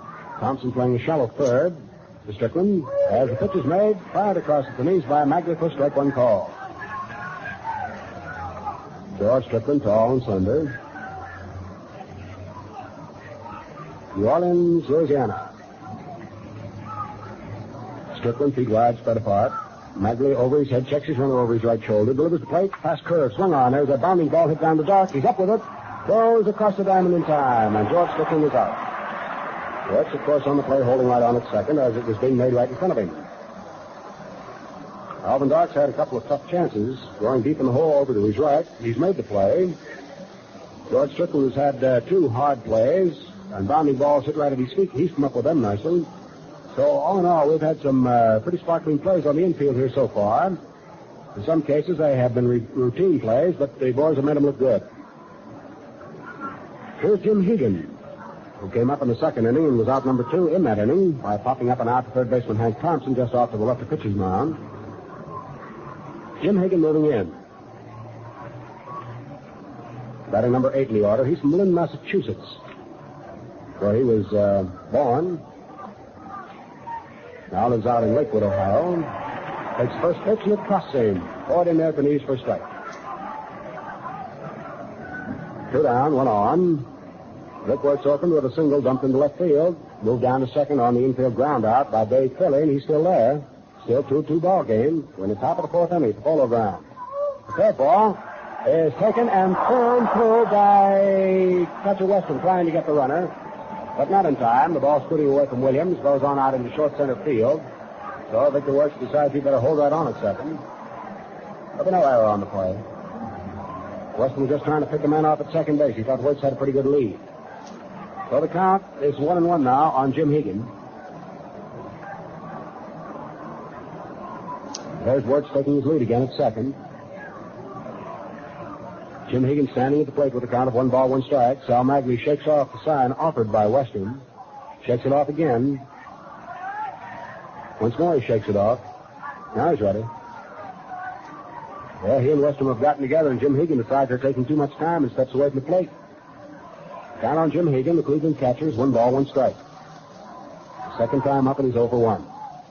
Down comes the pitch. Curveball swung on to Hegan and popped up. There's Alvin Dark at shortstop, waiting for it to come down. He's got it. That's all for Cleveland here in the 4th inning. They opened with a single to left hit by Vic Wertz. He got down to second, but that's as far as he could get. No runs, 1 hit for Cleveland. They're third of the ball game. There were no errors by the Giants, and 1 man left on. Cleveland is now stranded 3 and going to bat in 4 innings. So the score at the end of 3.5 innings of play now remains Cleveland 2, the New York Giants 2. Well, men, when you've just plain had it, you know it's really something what a quick bracing shaving cream shave with a modern Gillette Super Speed Razor can do for you. Or maybe it won't take the place of a good night's sleep, but it sure gives you a fast shift into high. Do you want easy, good-looking shaves? You want to start out your day or step out at night really refreshed? Well, then get yourself a Gillette Super Speed. It's made all in one piece. It changes blades and rinses clean in a jiffy. The most convenient razor ever. $1 buys it complete with Blue Blade dispenser and styrene travel case. What's more, right now, you get the new 112-page Gillette World Series record book with it free. While they last, that is, and they're going fast. Now to the last half of inning number 4 here in the first game of the 54 World Series. Still all tied up at 2-2. Wouldn't want a better kickoff game than the one we're having here this afternoon. A couple of veteran right-handers going against each other. Bob Lemon for the Cleveland Indians, a 23-7 record for the year, and Sal Magley, a 14-6 record. Both pitchers having pitched shutouts over the course of the regular season. Both of them in their respective leagues called Mr. Tough when the chips are down, and they proved it here this afternoon. The first man up for the Giants, the number 8 hitter in the order, Wes Westrum. He sent a line shot single down the third base line between Al Rosen and third base out in the left field corner when he came up back in the second inning. Lemon throws him the overhand fastball, and Westrum after pops it into foul territory off to the right of the plate. I don't think anybody's going to get to that. Oop, that's back into the stands out of play. Victor Wertz and Jim Hegan both giving it a big rundown. So the last half of the 4th inning, as Westrum still standing at the plate with a count of strike 1. For the Giants, 2 runs on 5 hits. They've committed an error right up to now. And for the Cleveland Indians, 2 runs on 3 hits off Magley. They have not committed an error. Lemon gets set, looks at Westrum. Pitching the 0-1 pitch, a curveball. Swung on and hit past Rhodes, not into third base. Up past third base in the left field, and Westrum once again has singled to left. Well, there's hit number 6 off Lemon. Westrom has picked up 1/3 of them. He's had 2. Westrom leads off for the Giants in the 4th with a single to left field. Al Rosen dived at that ball, but he couldn't come up with it. Right past his glove and out into left. In about an hour, Sal Magley. Sal struck out in the second inning, one of the 2 strikeouts affected by Lemon. Westrom leads at first. The pitch is made to the plate, expecting the bunt. The infield charges in. There's the attempted bunt. It's missed for a strike.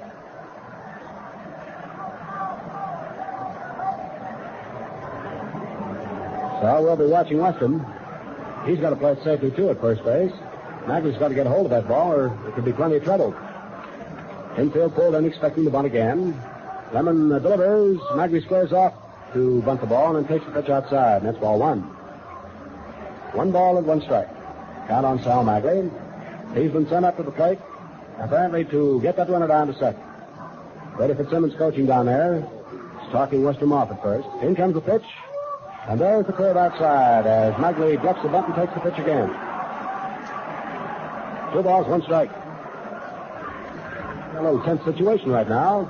2-2 ball game between Cleveland and New York. The Indians have the Tommy Hawks out. The Giants apparently wearing their hard hats. Side-on fastball is bunted down the first base line that trickles foul. So that's strike 2 on Sal Magley, and the big danger of the bunt goes by the boards now. As to bunt foul on the third one is a strikeout. Still, you never know about Leo DeRocher. He's very unpredictable. He's liable to order Magley to go ahead and bunt at this one. We'll have to watch that play before we make sure. Let's see what West Western's going to be doing.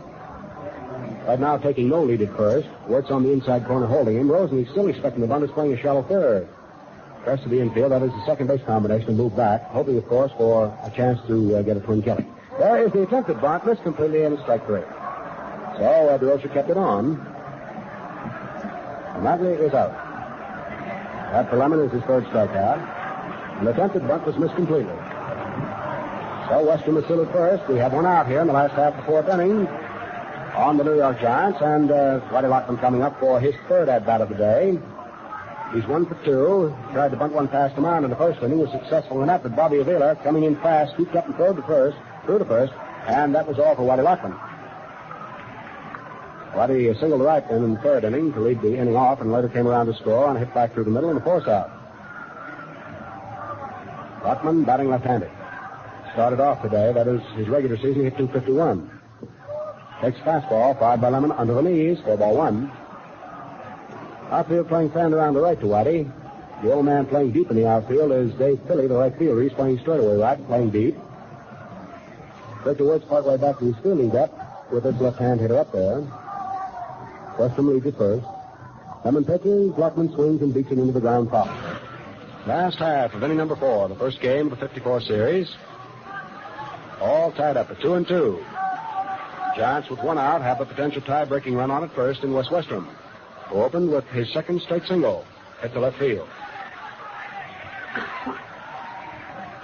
Lockman standing in, straight up and down, almost like a chocolate soldier. Now leans over the plate slightly. Lemon to the top of the stretch. Checks his runner at first. Delivers the plate a curve. Whitey Lockman swings. There's a bounding ball hit to Vic Wertz. He picks it up, looks at second. No chance to get the runner at second. Steps on first for the out on Whitey Lockman. So there's the 2nd out, and Westrom has moved down to take station at second in scoring position.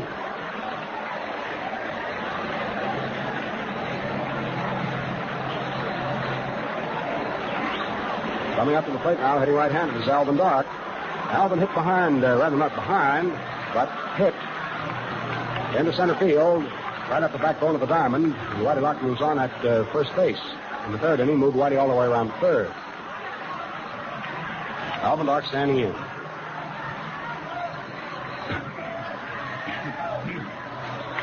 Lemon checks his runner, delivers the plate, medium speed curveball. It whistles along outside for ball 1.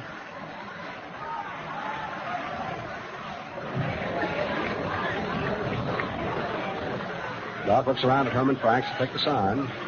Lemon leaning forward in that characteristic pose of his, left hand on his left knee, all hidden behind his back. Now he's ready. Delivers a curve. Dark swings, hits the ball wide of 3rd. Rosen's out, picks up, hurries his throw to first base. Not in time. Dark beats it out. Western takes 3rd. And the Giants have runners at 1st and 3rd.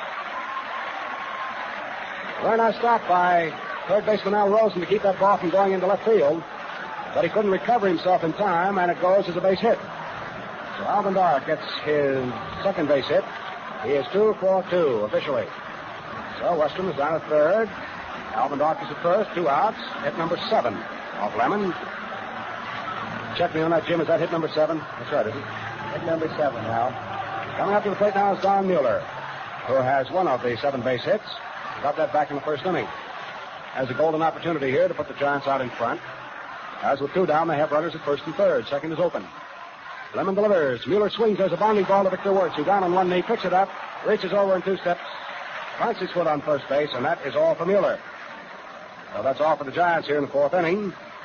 No runs. They had 2 base hits, stranded 2. There were no errors.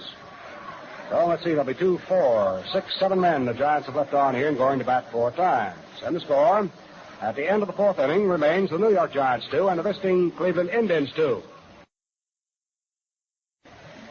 Well, October is a month when good sportsmanship is evident all around us, not only in our World Series and our football games, but also in the community chess drive that comes at this time of the year. This is your opportunity, friends, to be a good sport by helping those in need. Many, many deserving families in every typical community are helped directly by Red Feather agencies each year. And in the long run, all of us are helped because these agencies do so much to make our community a safer, health-better place to live in. When the drive comes in your neighborhood, won't you please give generously to your community chip? Ready for the 5th inning now. It'll be Bob Lemon to feed the first man up. Bob will be followed by the top of the batting order and Al Smith. And then will come Bobby Avila. We still have a 2-2 ball game cooking along here at the Polo Grounds. And the fans are really getting a kick out of this one. Sincerely hope that around the world, you folks are enjoying the Gillette Cavalcade of Sports broadcast also. Now here in the 5th inning, Bob Lemon, who walked back in the second, coming up for his first official at-bat, hitting left-handed. Bagley tries his first pitch, gets it in there low for ball 1. Bagley locked in this pitching duel with Bob Lemon, to whom he is pitching right now. Starts his motion, delivers 1-0. The fastball is under the knees for ball 2 to Lemon. The outfield for Lemon is fanned around to right, playing him deep. The way of hitting home runs, Lemon can do that too.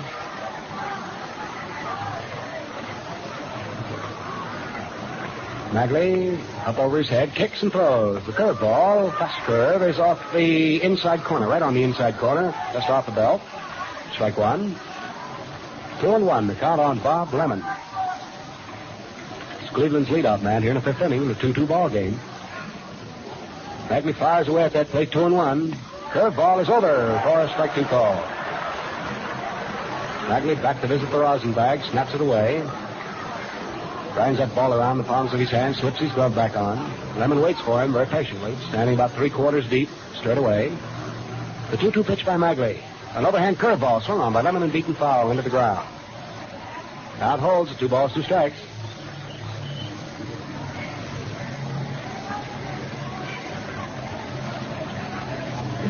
Cue ball in play as it's walked partially back to the mound. Bagley will go back and finish scuffing it up as much as the law allows. He'll be getting ready. 2-2 count here on Bob Lemon, top half of the 5th inning, first man up for Cleveland. Here's the pitch. 2-2, fastball swung on and hit the straightaway center field. There goes Mays, back, still going back under it, missed the catch. There's no basket catch that time for Willie. He had to reach up over his head to make the catch on that one. Lemon lining out to center field to Willie Mays. So we have 1 out here in the top half of the 5th inning. That brings on Al Smith. He's coming up for his 3rd time this afternoon. These New York Giants, you know, have played in quite a few World Series. Today's game makes the 77th Series game the Giants have played in, so they've played more World Series games than any other National League team in modern baseball. It's all in the Gillette World Series record book, a real shot collection of baseball dope. Sure hope you're going to get your copy now. Al Smith taking the first pitch for ball 1. Stands there, pumps that back nervously as Sal Bagley comes down with the next pitch. So it's a curve in off the hips for ball 2. 1 out here for the Indians in the top of the 5th inning. No base runners. Score still rides at 2 apiece. Cleveland scored in the top of the 1st inning on a pair of runs. And in case you tuned in with us late, Smith, the leadoff man, was hit for the pitch. He was singled down to second base, and when a bobble came in the outfield, but Don Mueller, he kept on going to third. Then after Doby fouled out and Rosen popped out, Wertz tripled him home off the right center field wall. There's a pitch to the plate now. Under the knees to Smith. His count is 3-0. Then the Giants came back in the third inning. Lockman led off with a single. And on the 3-2 count, Alvin Dark hit back through the middle to put Lockman at third. Mueller got one run in when he forced Whitey Lockman at second from Avila to Strickland. Then after Mays had walked, Thompson singled to right field to drive in another run, and Mueller scored. There's a curveball over for a strike. Fast curveball, just a little wrinkle, and the count is 3-1. 3 balls, 1 strike on Al Smith, the leadoff man, with 1 out here in the top of the 5th inning. So a 2-2 ball game is still moving along. Sal Magley takes his sign from Western. Here's the 3-1 delivery. Third in there for a strike. So Sal didn't go to the fastball. He flipped the curve. The count is 3 balls and 2 strikes on left fielder Al Smith of Cleveland. He's 0 for 1. Struck out in second. Swings on this pitch and sends a slow dribbler down the third baseline. It's Sal Magley off the mound of the field. Close first, not in time. That'll probably go as a base hit for Al Smith. We'll wait for the official scorers to give us the official verdict on that one. The scorers here this afternoon are Ed McCauley of the Cleveland News, Bonnie Klimenko of the New York Journal-American, and Harry Jones of the Cleveland Plain Dealer. And apparently it's going to go as a base hit. It'll go as a base hit. Smith, very fleet of foot, had it beaten out all the way. So that'll be hit number 4 off Magley.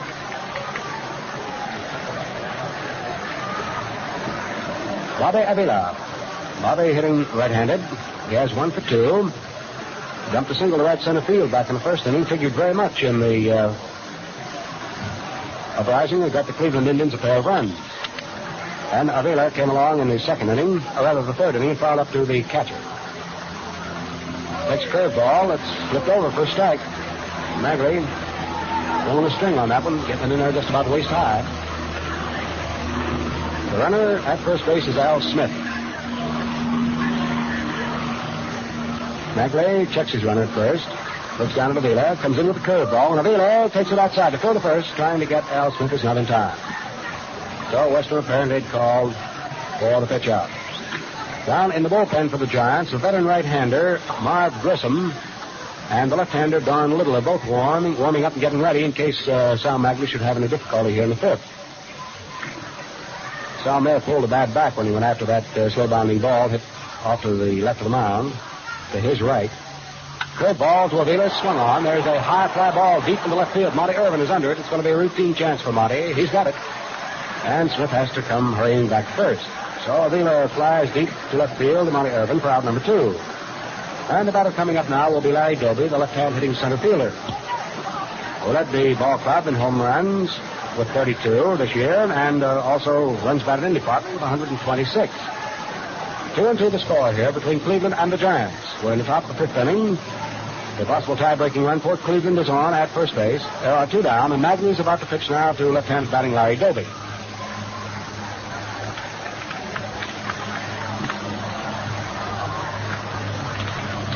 Larry Doby, originally from Camden, South Carolina, now lives over here in Patterson, New Jersey, not very far from the Polo Grounds. First pitch to him is a fast curve outside for ball 1.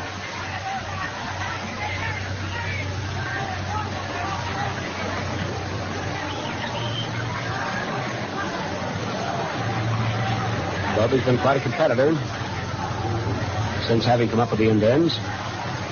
Overhand curve to him is high off the face. That's ball 2.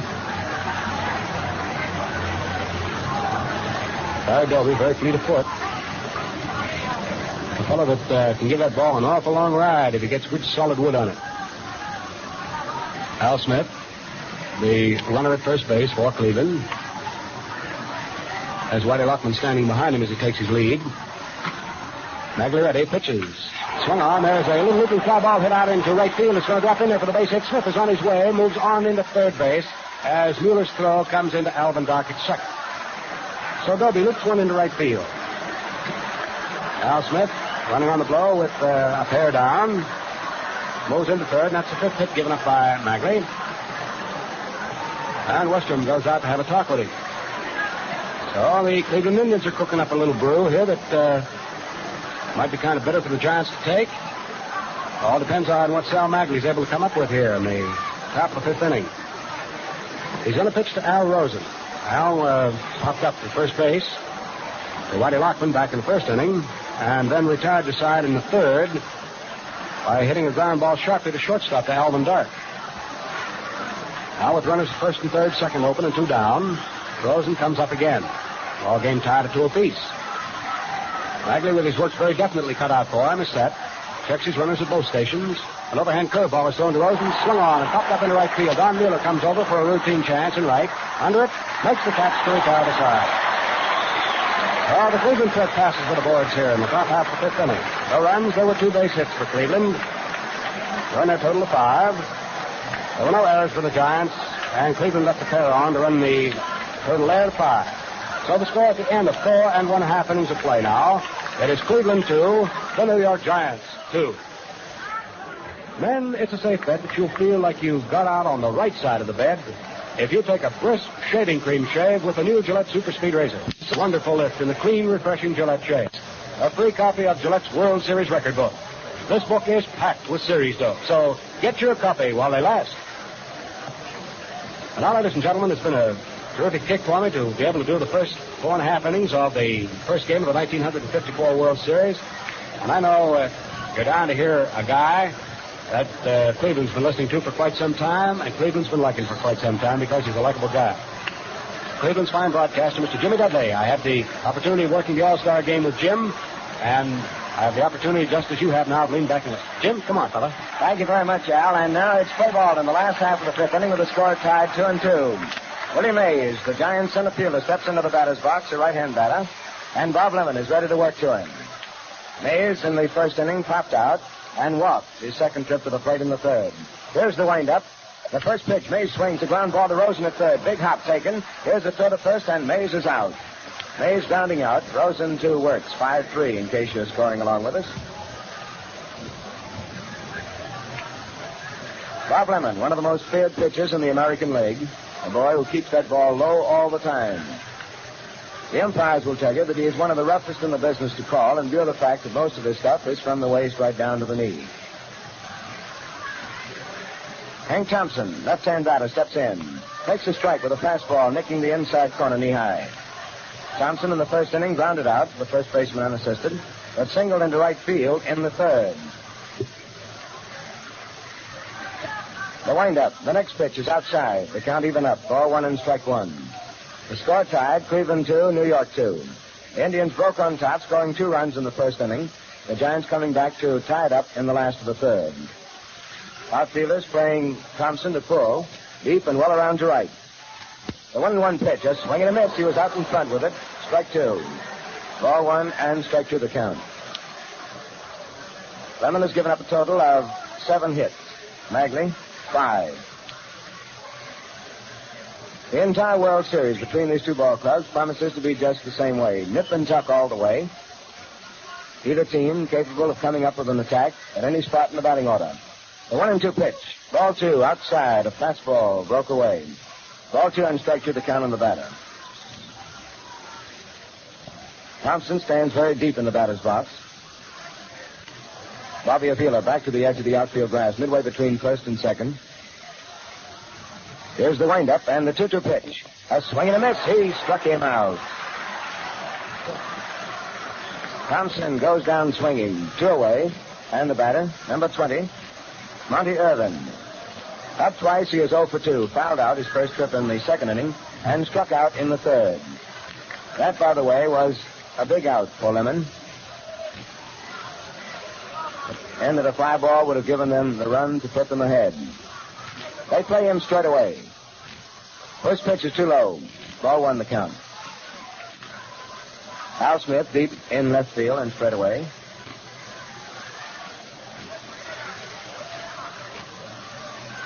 Here's the wind-up. The next pitch is a strike called with a curve hitting the outside corner. The strikeout on Thompson, by the way, was the 4th of the game for Bob Lemon. He has walked 2 men. The score is tied 2-2. You're in the last half of the 5th inning with 2 out and nobody on the bases. The wind-up, and the pitch is inside, too close to the batter. The count moves to ball 2 and strike 1. Herman Franks coaching at third base for the Giants. Freddie Fitzsimmons,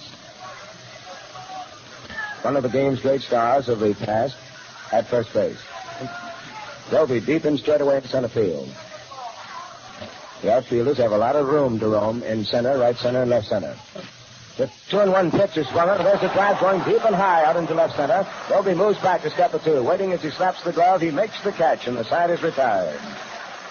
Irvin giving the crowd a thrill with a long fly ball into deep center.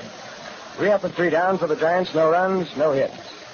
And at the end of 5, the score is Cleveland 2, New York 2. Leo DeRocha of the New York Giants, certainly one of the game's great leaders. You know what he says about leadership? Leo says if you want to be a leader, you've got to look the part. And you can't look the part without a fresh, good-looking shave. For my money, there's only one way to get a good-looking shave every time up. And that's with shaving cream and a modern Gillette razor.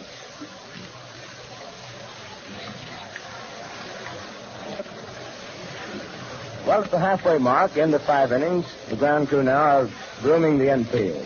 While they're so doing it, let's pause 10 seconds for station identification. This is Mutual, the radio network for all America. WGN, your exclusive World Series station, Chicago.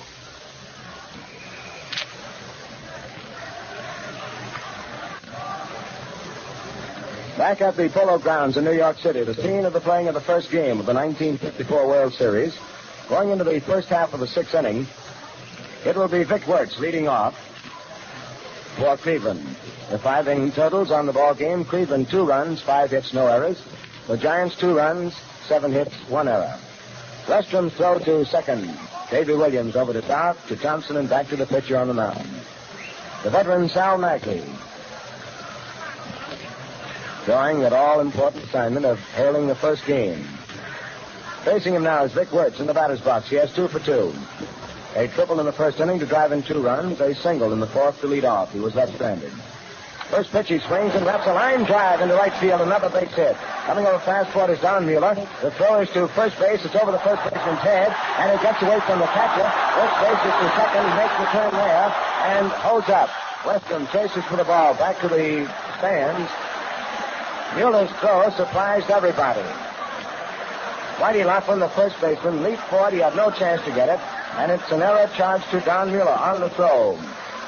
A single to Wertz into right field, and a throwing error charged to Don Mueller, his second error of the ball game. It was a rough break on him, and you sort of hate to see a ball player charged with an error when he's thinking, and that's just what Don Mueller was doing. Realizing that Wertz is a slow man, he figured him to overrun, and thought he might have a chance to get him back at first base. But it was a bad throw, and he is charged with an error. So Wertz is on second with nobody out in the first half of the 6th inning, and stepping into the batter's box is Dave Philly. Philly, a switch hitter, batting left. Takes ball 1 outside. Philly came to the Indians last winter after batting better than 300 with the Philadelphia Athletics. He's done a fine job. He's one of the better defensive ball players in baseball today. Had a lot of rough luck in the hitting department. Here's the stretch by Magley. Quick looks the runner back at second. The pitch is ball 2, high and outside. Still no count on the batter. Philly has been up twice. He fired to right field in the first inning. Rounded out pitcher to first in the 4th inning. But you never know where it's going to come from. These 2 teams are tough from the top to the bottom in the batting order. Wertz has a good lead off second with nobody out. He'll play it safe. The outfielders are pulled around toward right for Philly. The 2-0 pitch. He swings and fouls it back to the screen. The count is 2-1. Ball 2 and strike 1. Warming up in the Giant bullpen, a left-hander, Don Little, and right-hander, Marv Grissom. Ready for action in case manager Leo DeRocha should need them. Ed Kress, the Indians' first base coach, shouting down to Philly, get hold of that ball. The 2-1 pitch on its way. He swings and grounds one off the pitcher's glove. Magley scrambles, picks it up, can't make a play at third, throws to first, and Philly is out. Wertz moving to third base. Good recovery on the part of Sal Magley. He knocked that ball down with his glove, scrambled for it, and got Philly a fast man at first. Alvin Dark, the Giant captain and shortstop, in talking to Magley, and now Weston goes out to make sure that he is all right. One away in the first half of the sixth inning. So Philly has grounded out twice. Now to the pitcher. The batter is George Strickland, shortstop. Struck out in the second inning and grounded out to the shortstop in the fourth.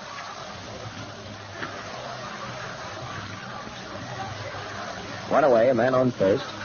Left side of the infield is pulled in a bit. Now the right side in, about halfway. First pitch to Strickland. He swings and fouls it out to the right, coming back into the stands out of play. Strike one. Strickland was injured the first week in July at Yankee Stadium in a game against New York. Marlon Stewart, New York Yankee pitcher, hit him at third base trying for force play. The ball deflected off the third baseman's glove and broke his jaw. He was out about a month. Here's the windup. Next pitch is too high. Ball one and strike one the count on George Strickland. Infield in. They'll try to cut this run off at the plate. Magley, of course, hoping to make Strickland hit the ball into the dirt. One out. The score is tied, 2-2. Wertz leading away from third. The next pitch, a swing and a foul tip. Getting past the catcher and coming back to the screen. It is now ball one and strike two.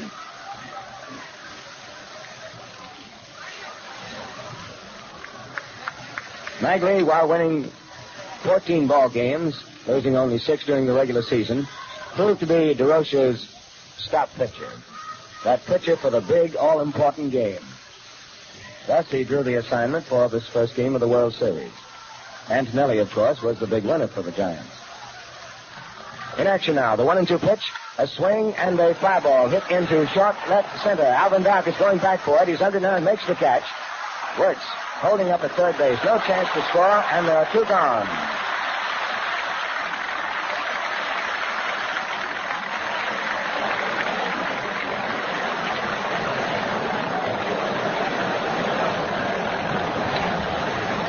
Dark, another fine touch ball player, going back to take charge of that fly ball in short left center. It would have been trouble for Mays or Monty Irvin. So Wertz is on third. There are 2 gone, and now it takes a base hit. No longer will the sacrifice fly apply. And it is left to Jim Hegan, the Indians' catcher. Up twice. In the second inning, he popped out. In the fourth, he popped out. Right-hand batter. First pitch to him is ball one, too low.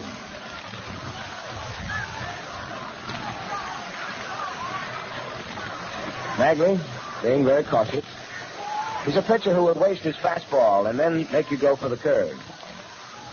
Ball on the count. Into the windup. The next pitch is swung on a ground ball down the third baseline. Knocked down by the third baseman. Up with it for the first in time. A beautiful recovery.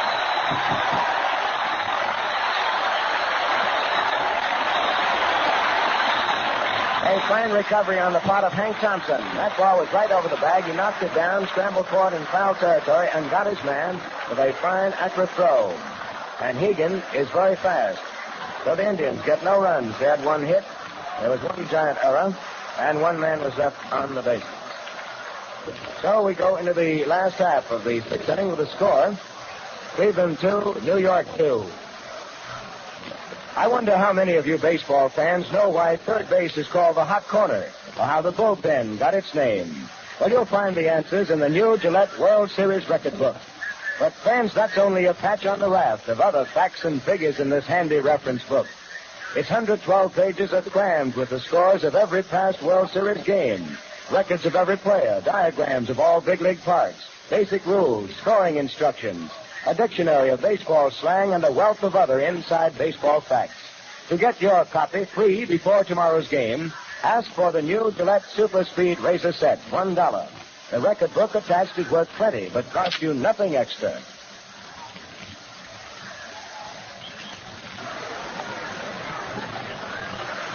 Well, the Indians had something started there, but failed to carry through as Sal Magley buckled down and closed the door on Vic Wertz, who led off with a single and moved up on an error. Moved to third as Philly grounded out but failed to score as Strickland and Hegan went down. Now the Giants come up, ready for action in the last half of the sixth inning with the score tied. 2-2. Davy Williams, second baseman for the Giants, steps in, right-hand batter. Lemon hitching up the trousers, little habit that he's had all of his baseball career. Okay's the sign from Hegan. Outfielders are straight away. The pitch to Williams is ball one, too low.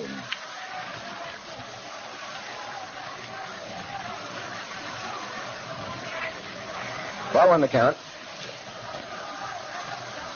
Here's the windup. Lemon's next pitch is swung on a ground ball to the shortstop. Big hop taken by Strickland. The throw to first, and Williams is out. Williams grounding out. Strickland to Wertz. The playing field is in excellent condition. The grounds crew has done a marvelous job of keeping this field ready for the World Series. And it's seen a lot of action, don't forget, throughout the regular season. One away, nobody on. Wes Westrom is the batter. The Giant catcher has 2 for 2. First pitch to him. He swings and wraps a line drive in the center field. Dobie coming over hard is under it and makes the catch. 2 away. Westrom lining to Dobie in center. And Larry Dobie really put that one away out there in center field, just as they tell you to do it in the Gillette World Series record book. A special section gives inside tips on winning play and lots of other dope. That's great meat for all you baseball folks, from beginning little leaguers to grizzled fans. A World Series record book is yours absolutely free. Remember, it comes attached to the new Gillette one-piece razor at the regular price. A good hand for Sal Magley as he steps in. 2 out and nobody on. He takes a strike over the outside corner. Made with the bunt motion, but let the pitch go by. Magley has struck out twice. Lemon's next pitch. Swung on and ground ball hit to the right side of the infield. Wertz is over. Up with it, throws to Lemon covering, and Magley is out. The Giants going down again in order. Magley out. First baseman, the pitcher. And for New York in the 6th, no runs, no hits, nothing across. And at the end of 6, the score, Cleveland 2, New York 2. Say, hey, that's Willie Mays, the Giant wonder boy, as he sparks the Giants. Neil DeRocha says Willie is the greatest player he's ever seen. The last day of the season, he clinched the hitting crown, but he hit just 182 in his 6 previous World Series games. That's the kind of worthwhile dope you get in the Gillette World Series record book. Fans, it makes baseball much more enjoyable in season and out. Better get your free copy right away.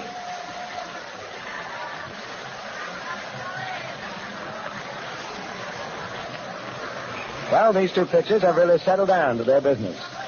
Magley gave up 2 runs in the first inning, but since then has hung the horse collar on the Indians.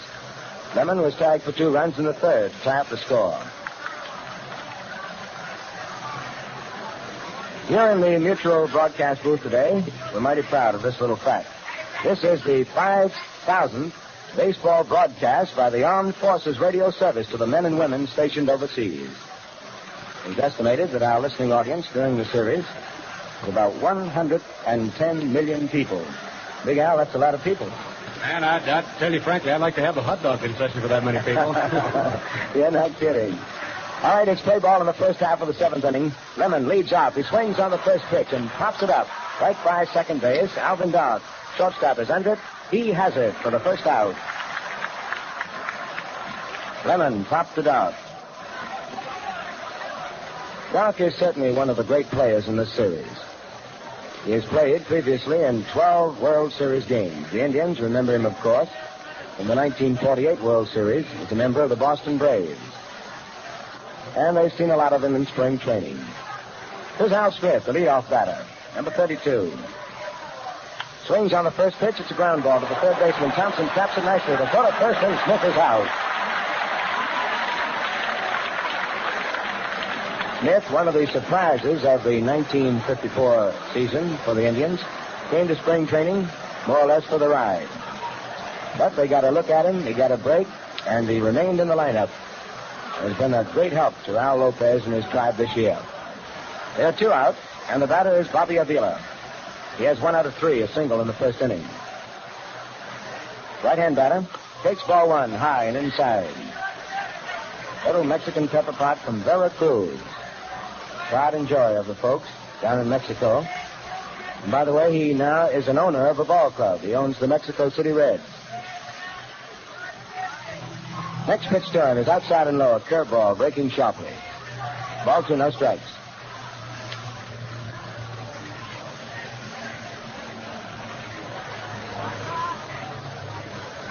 Two and nothing on the batter.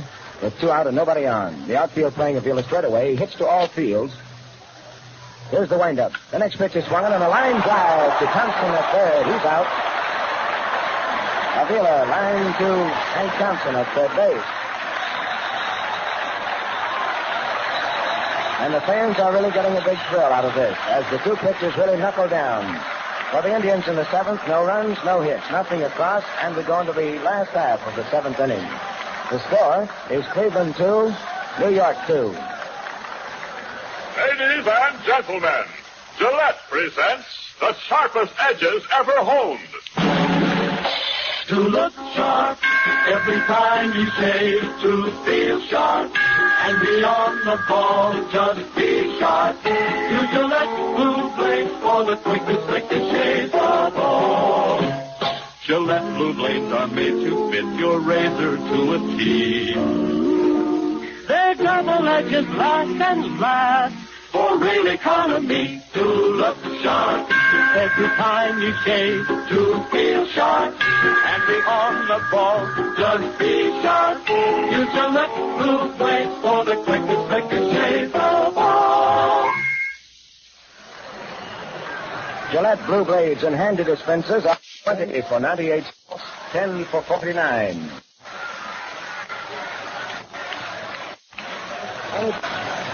The 7th inning. Last half coming up. You got the Polo Grounds, New York, the home of the Giants, champion National League.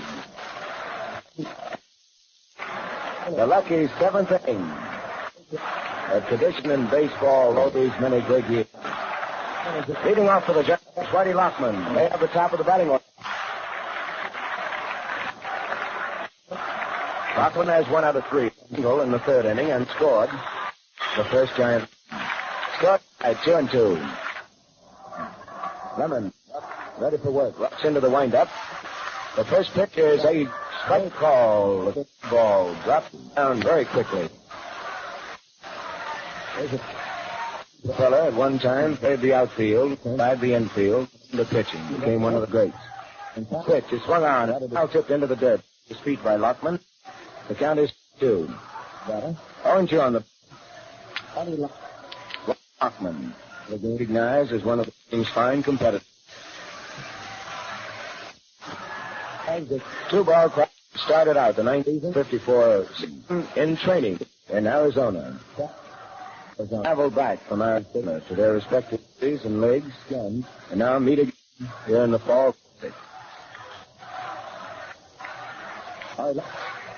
Lemon okays the sign with the count strike 2 on the batter. Pitch is swung on a hard smash to Avila on the top, taken by the second baseman. The throw to first, and Lockman is out. Lockman out, Avila to 4-3.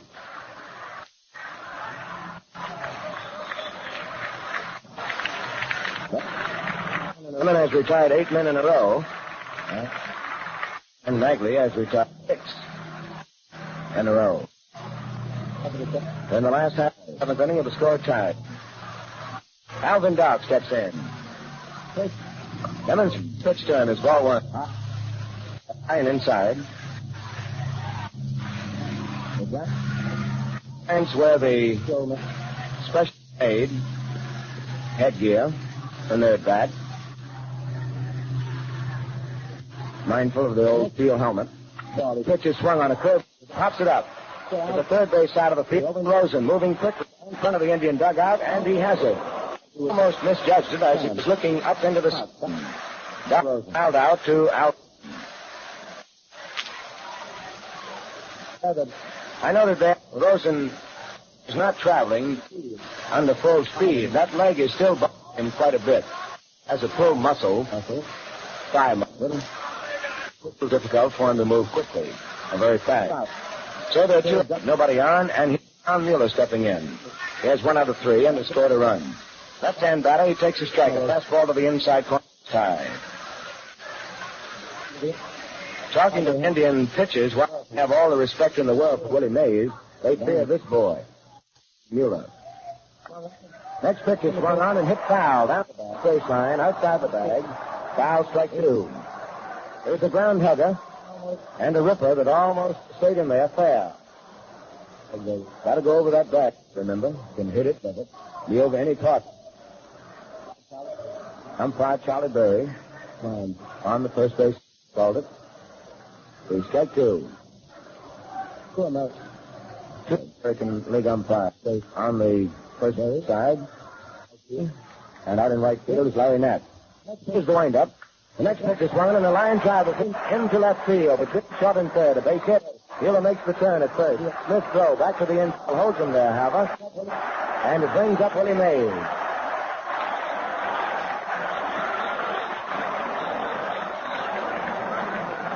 That little incident right there will give you some idea of why the Indian pitchers and others have such great respect for Don Mueller.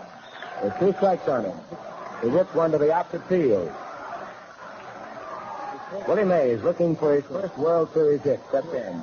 He's 0 for 2 officially. He walked in the 3rd inning. Right-hand batter. A dynamic ball player. First pitch to an outside, a curveball, breaking down and away. Mays, the batting champion of the National League. One of the most publicized young ball players in the history of the game. Number 24. Al Smith is deep in straightaway in left. Doby deep in straightaway in center. Don Mueller on first with 2 out. Last half of the 7th, the score is tied. Clemens' pitch is swung on and fouled back to the stands, out of play. Count is even up. Ball 1 and strike 1.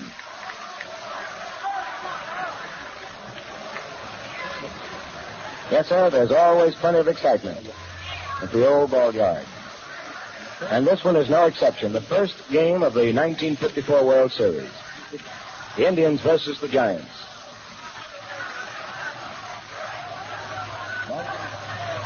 Ball 1 and strike 1 the count. Lemon checks for his sign. Gloved hand down on his knee. Up with the stretch now. Quick looks to run at first. The pitch is ball 2, outside and low. 2-1 the count. Indian pitchers, of course, remember Willie Mays from spring training, but he is an entirely different Willie Mays now. No longer does he go for that bad ball. 2-1 the count. There's the pitch. Swung on, and the ground ball is hit to the shortstop. Strickland up with it. Throws to Avila, covering second. Mueller is forced. Beside is retired. Strickland to Avila, forcing Mueller for the 3rd out. And in the 7th inning for the Giants, no runs. 1 hit, their first hit since the 4th inning, by the way. 1 man left. And at the end of 7 innings, the score, Cleveland 2, New York 2. A moment ago, we were talking about Alvin Dark. Well, the last time he was up, just in this inning, they got him out. A pop foul to Al Rhodes. The first time that the Indians have gotten Dark out today. Yes, Mr. Dark came into this series with 12 games under his belt and a hefty batting average of .292. I notice in the Gillette World Series record book that this tops even the mighty Roger Hornsby's average. Got your book yet? It's attached to the Gillette one-piece razor set, for which you pay only the regular price. The book is free.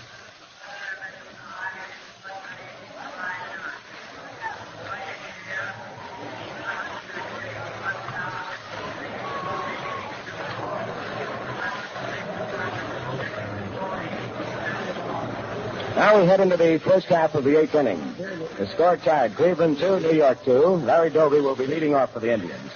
Here is the official attendance at today's ball game. 52,751. 52,751. A fine crowd to get the World Series off. And as the experts have said, this promises to be one of the greatest World Series of all time in attendance and returns, of course, financially for the players in the league. All right, Doby steps in. Magley's first pitch to him. He swings and grounds it foul down the first baseline, out of play. Dobie has 1 out of 3. A single his last time up. Single into right field in the 5th inning. He was one of the top hitters in the 1948 World Series, the Indians versus the Boston Braves. And, of course, was the RBI champion of the American League this year. Home run champion, too. There is ball 1, high and outside. A fastball got away from Magley, took off, and bringing a few oohs and ahs from the crowd. 1-1 the count. Dobie clutched over the plate. The next pitch, he drops to the ground to avoid being hit. Ball 2, high and inside. Another fastball. Dobie really takes a toehold in the batter's box. And as the boys on the field and on the bench will say, he hounds the plate.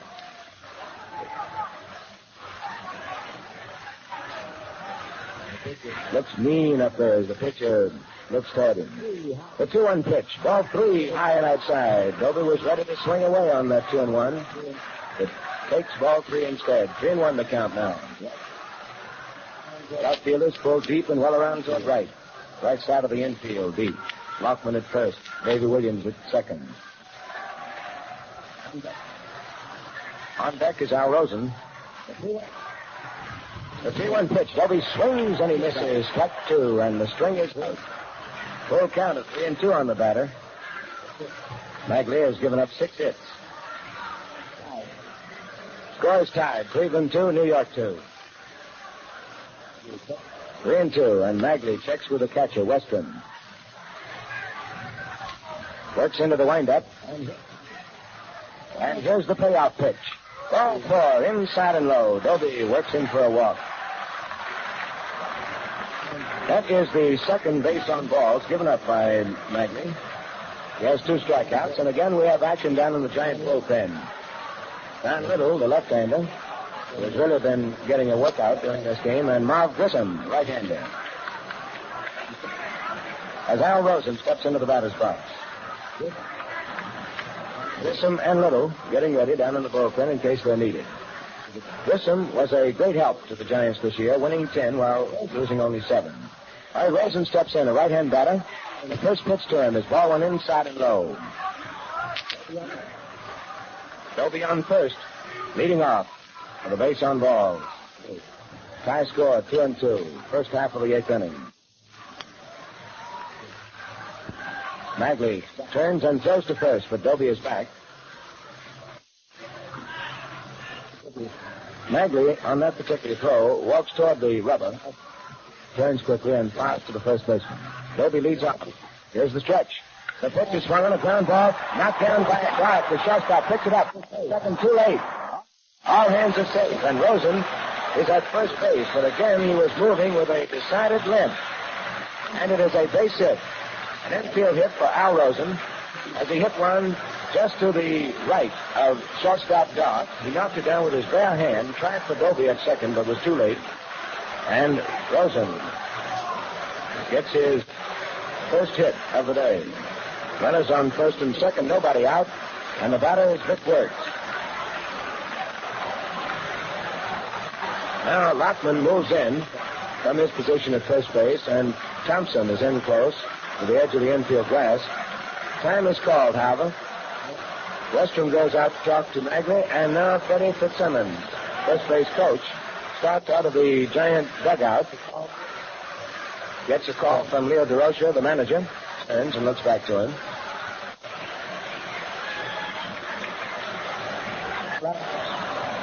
Umpire Larry Knapp waved in to see if they wanted one of the boys warming up. Don Little, left-hander, is ready, and so is Marv Grissom, big right-hander. Jocko Conlon, second base umpire, moves in, and Fitzsimmons indicates that he wants the left-hander, Don Little, to come on. Little has won 9 and lost 4 this year.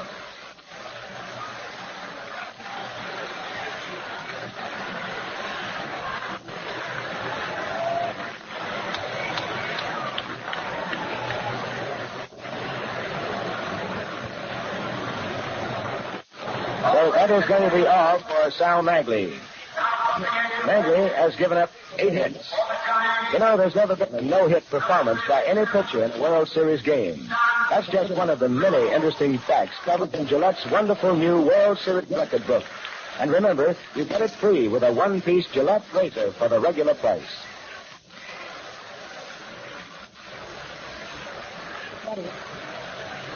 Nobody out here in the first half of the eighth inning with a new pitcher coming on. So let's take a look at Magley's record. He has worked in 7 innings of the game. He has given up 2 runs, is leaving 2 men on. Should they score, they'll be charged to him. Gave up a total of 8 hits. He walked 2 and struck out 2.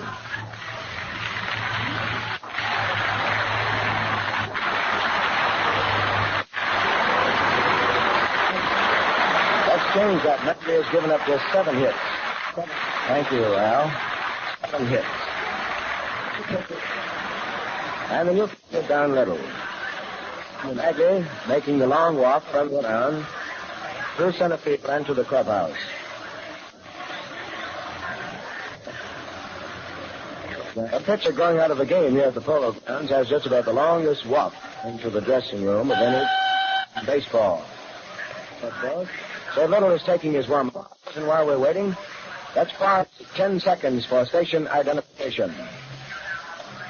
This is Mutual, the radio network for all America. And this is WGN, your exclusive World Series station, Chicago.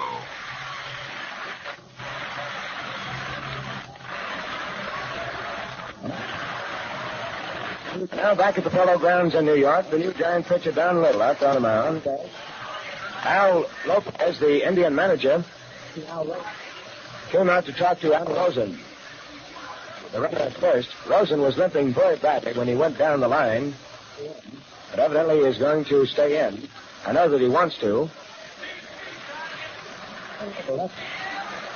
Don Little stand is ready to work. A boy who hits from Mount Carmel, Illinois. 5'10", 165 pounds. Little appeared in 28 games during the regular season at an earned run average of 3.07. Left-hand pitcher now against left-hand batter Vic Wertz. Runners on first and second, nobody out. The first pitch by Little is ball 1, high and inside a fastball.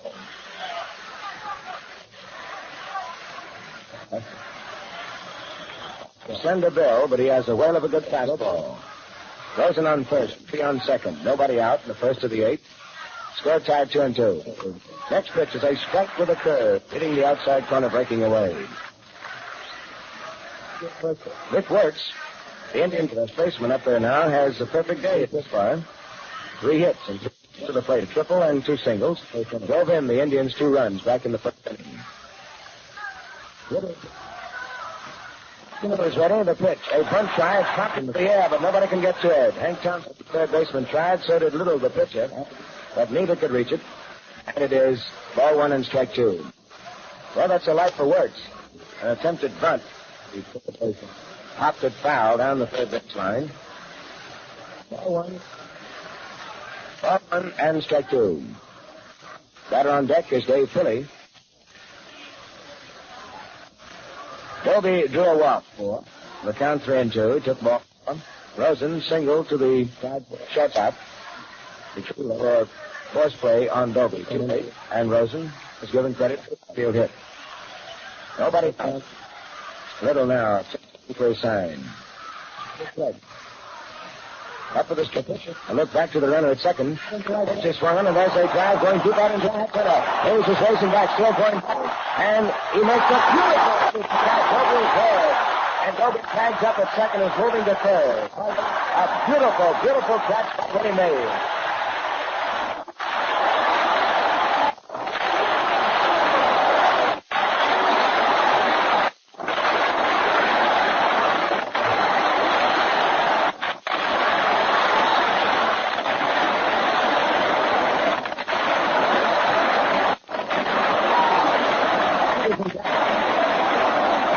Gentlemen, for those of us who have not seen too much of amazing Willie Mays, we know now why they talked to him so very much. That's one of the most spectacular catches we have ever seen. That one was hit to the wall in right center. Well over 400 feet away from home plate. And Mays was racing with his back turned to the pen and pulled it down over his shoulder. We're getting a pinch hitter for Philly. Here in the 8th inning, it is Hank Majeski. Majeski batting for Philly. And here comes Freddie Fitzsimmons out of the Giant dugout. There's a possibility of a new pitcher. Marv Grissom, has been warming up and is ready to the meeting. Yes, that is what it is going to be. A new pitcher, Marv Grissom, is being called into the game.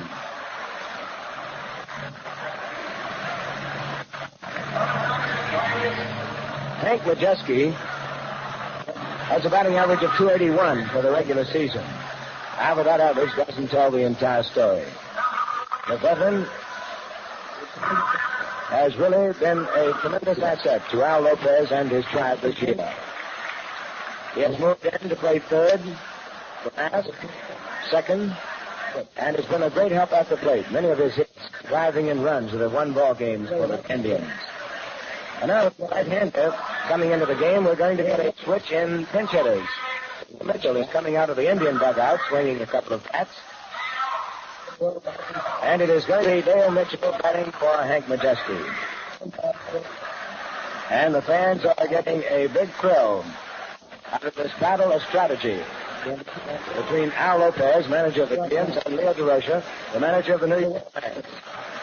But this is World Series, and championship strategy as well as championship play is so very important. Lopez now comes out of the dugout to his pinch hitter Dale Mitchell, who is up to the left of the plate. Freddie Fitzsimmons is talking to Mark Grissom, and it goes down Little, making his exit from the pitching 1/3 of an inning. Pitch to one man, Vic Wertz, and Wertz flies to Willie Mays, deep in center field. Grissom is 110 and lost 7. As any Giant fan will tell you, he has been a great help to the Giant club. He has appeared in a total of 56 games. Giving you some idea of how often he has been called in from the bullpen to stop the fire and go on and save a ball game. So he's won 10 and lost just 7. Probably he saved many more for other starting pitchers. Check it on average, 2.34. 2.34. Remember, these two men on base, Doby and Rosen, are charged to the starting pitcher, Sal Maggie. So while the score is tied, Cleveland 2, New York Giants 2, Maggie could be the losing pitcher in this ball game. Leo DeRocha is going to have men ready. He has another left-hander and a right-hander warming up in the bullpen. The score tied 2 in the first half of the 8th inning. 1 out. The Indians have Doby on third and Rosen on first. Batter Dale Mitchell. Pinch hitting for Hank Majeski, who was originally announced as a pinch hitter for Philly.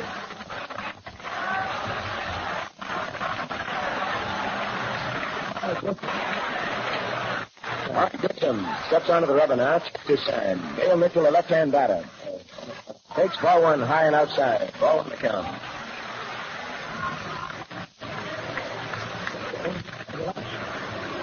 Mitchell has a left-hand batting average of 315 in Major League play. Has not seen too much action this year. The batting average of 283, used mostly as a pinch hitter. Next pitch. He takes ball 2 inside. Almost got away from West the catcher. John McCall, a left Wilhelm, knuckleball, right-hander, warming in the Giant bullpen. Person on first. Doby is on third. 1 out in the first half of the 8th inning. 1-2. Ball 2, no strikes on the batter. The next pitch. Ball 3 outside. Mitchell was ready to go for it. Held back, and now it's 3-0.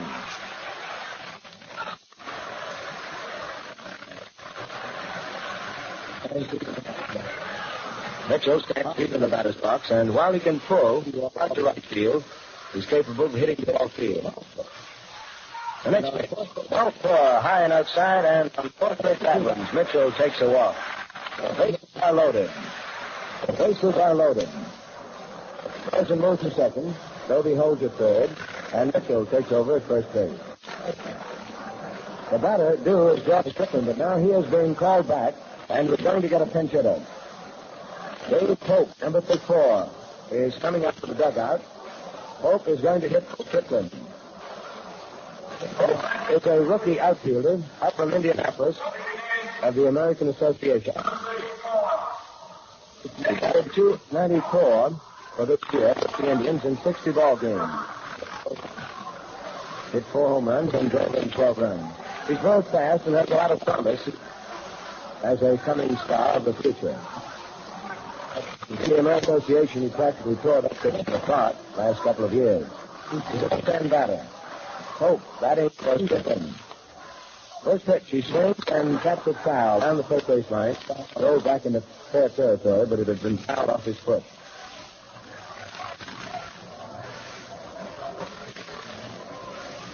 Strike one. Doby on third, Rhodes on second, Mitchell on first. 1 out in the first half of the 8th inning. The Indians and the Giants battling in the first game of the 1954 World Series, tied up 2-2. Pope now steps back into the batter's box. Down middle, keep it straight one right. Willie Mays pulled over, just right center, just a shade. Big Miles Grissom, right-hander. On the rubber. Gets into a short windup. The pitch, ball one, a fastball high and outside. It's an exciting moment here at the Polo Grounds. The count 1-1 on the batter. The base is loaded. The Indians attempting to break the tie. And Grissom, the third giant hurler, trying to close the door. On deck is Jim Hegan. Here's the windup. The next pitch, just swinging a miss. Ball 1 and strike 2. Pope wins for the fastball.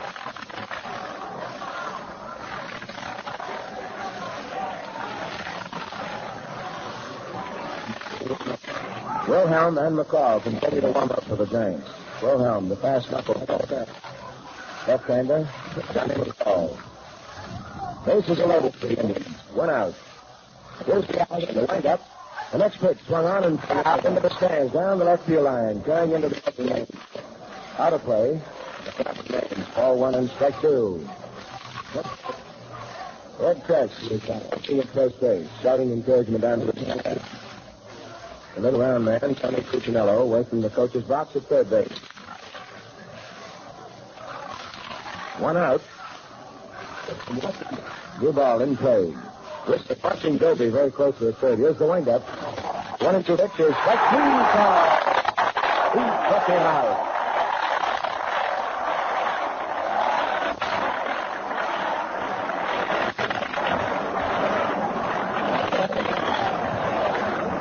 That was on his left is one of the big strikeouts of the World Series. Yet, of course, to come is a lot of action, but nothing can be more important than that one. Striking out left-hand batter Dave Pope with the bases loaded.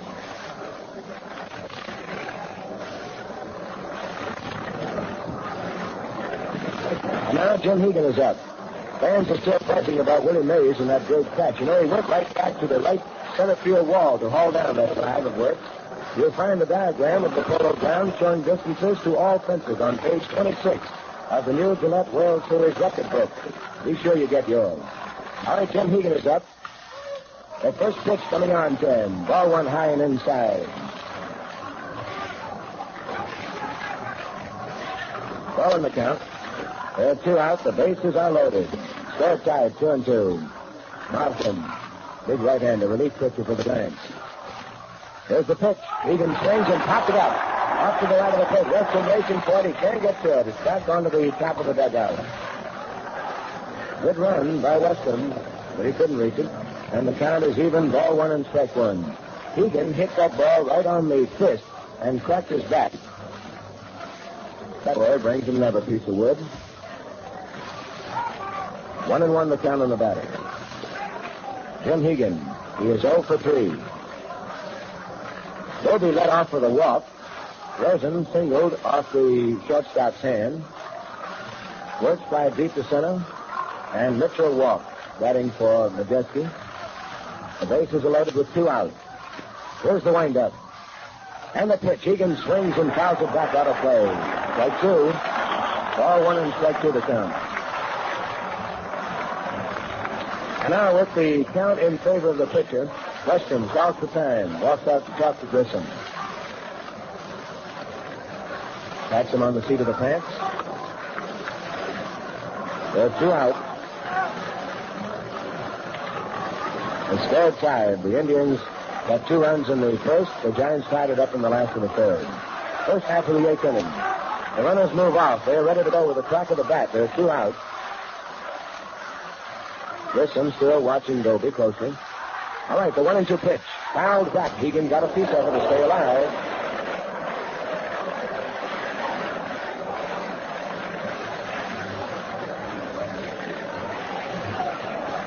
Boy, that was a foul ball that came right back into the press box, into one of the cameras, one of the television cameras on duty, covering today's ball game. 1-2 count. Mitchell on first, Rosen on second, Doby on third. With 2 out, the outfielders are straight away. Grissom taking plenty of time, cautiously. Into the windup now. The pitch swung on the buzzer drive, going deep high out into left field. Willie Mays is back to the wall. A rather muddy over, and he's under and has it for the out. Monty Evans standing in front of the 315-foot mark, right on the warning tap, in front of the wall, pulled it down.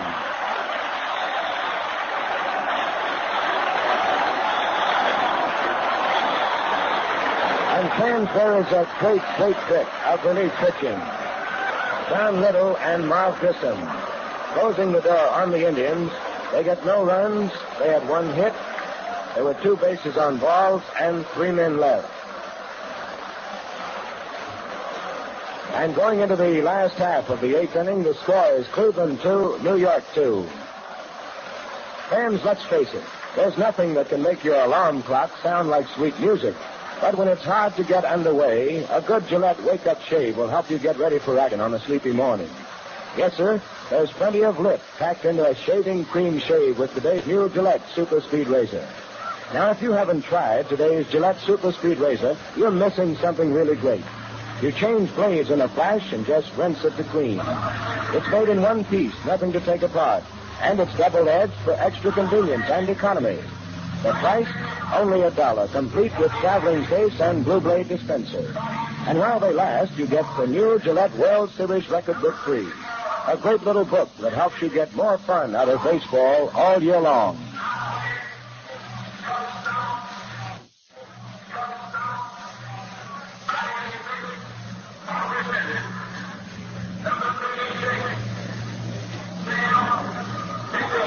Well, after that great bit of pitching, Marv Grissom has a ball game on his hands.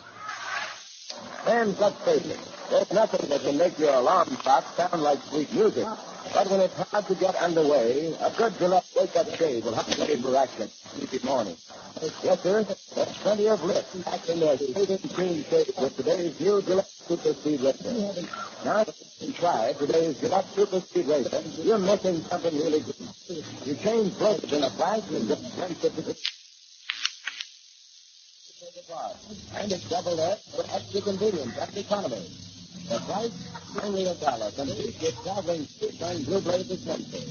And while they last, you get the new Gillette World Series record book free. A cute little book that helps you get more fun out of baseball all year long.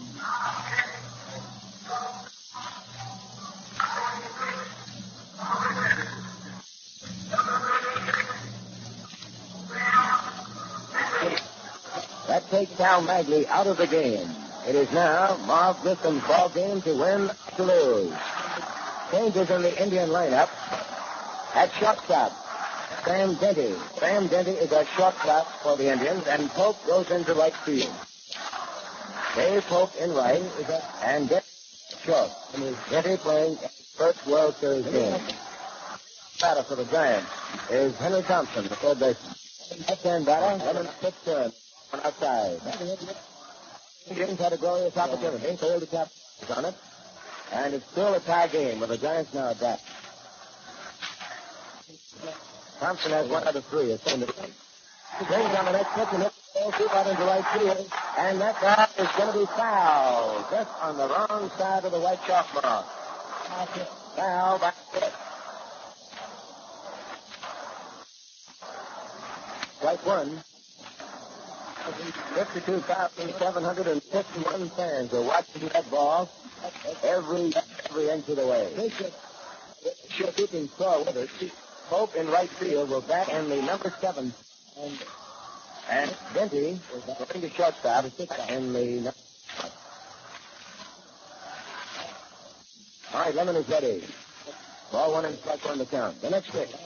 Hit foul down the first base line, out of play. The count was strike 2.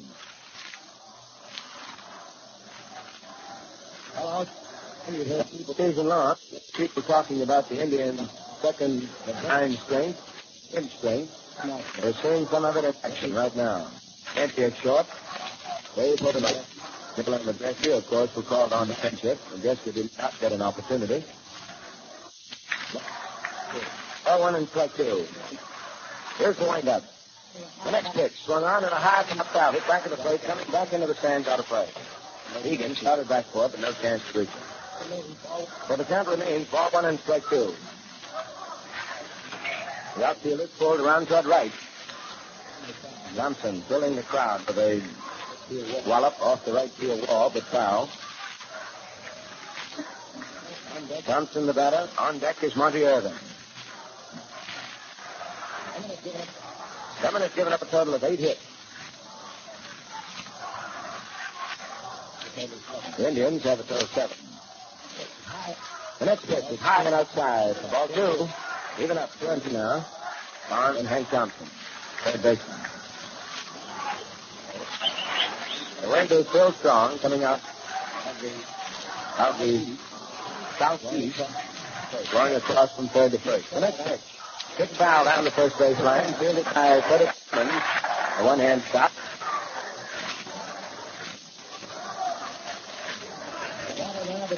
It's a battle now between Miles Grissom and Bob Lemon.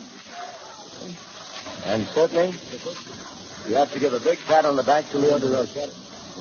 Strategy, calling the right pitcher, the down middle, got Wertz, and Grissom got the rest of it. 2 pitch to Johnson is ball 3 outside, and the swing is out.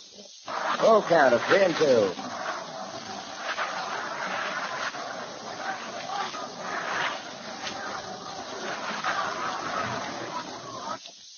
There's the windup, and the big pitch is ball 4, high and outside. Thompson coming through with a base on balls. That is the third walk given up to Bannerman. And the batter is Monty Irvin. Irvin is 0 for 3. Fouled out and fried out. Thanks the third base coach. Comes in to him. Now we have action out in the Indian bullpen. Ray Narleski, rookie right-hander, and Al Newhouse, left-hander, warming up. Narleski.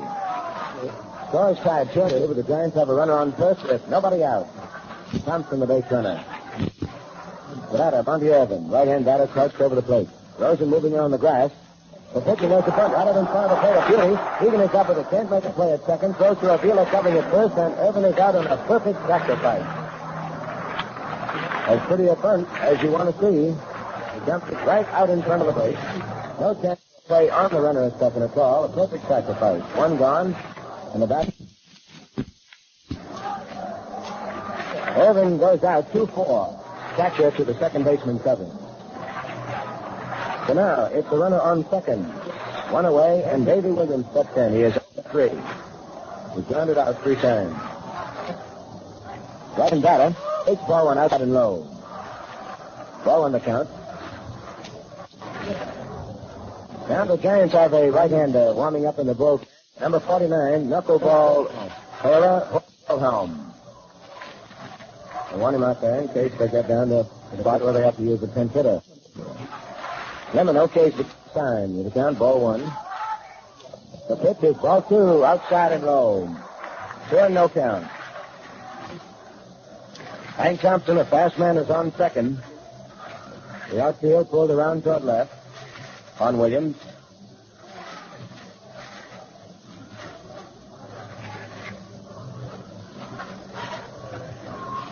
Ball 2, no strikes. Batter on deck is Westrom. Lemon has the sign. Up with the stretch now. Look back to the runner. The pitch is swung on a ground ball to the left side of the infield. Rosen comes in, takes it. The runner is holding it second, the third to first, and Williams is out on a close play. Had him by a step. Wertz leaning into the infield for that throw. That Williams just by a step, fraction of a step. There are two gone. The runner is still at second, and the batter is Wes Westrom. Williams going out. Rosen to Wertz. 5-3.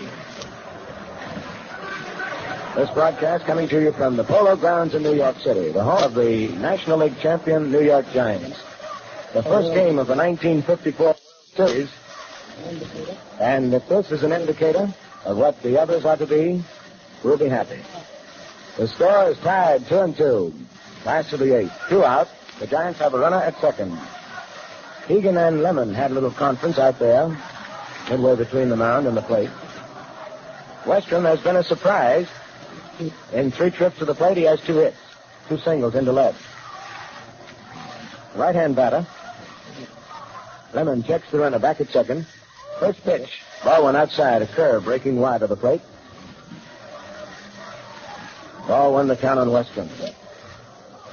They'll pitch carefully to Westrom with the pitcher due next. Thompson on second leads away. The pitch, Westrom swings and misses. He went for the slider. Strike one. Ball one and strike one the count. A lot of the old-timers will tell you that a slider is just a nickel curve, but not so in the case of Mr. Bob Lemon, who really explodes that thing when it breaks away. Real sharp breaker. Up in position. Lemon backs off the rubber. Westrom stepped out. The count is even 1-1, a tense moment in the last half of the 8th inning. Thompson, the base runner at second, ready to travel. The outfielder's pulled around toward left. Up in position now, Lemon looks back to the runner. The pitch is swung on and a high pop foul is hit back of the plate. Egan coming back near the stands, but he will not be able to get it. It drops onto the screen out of play.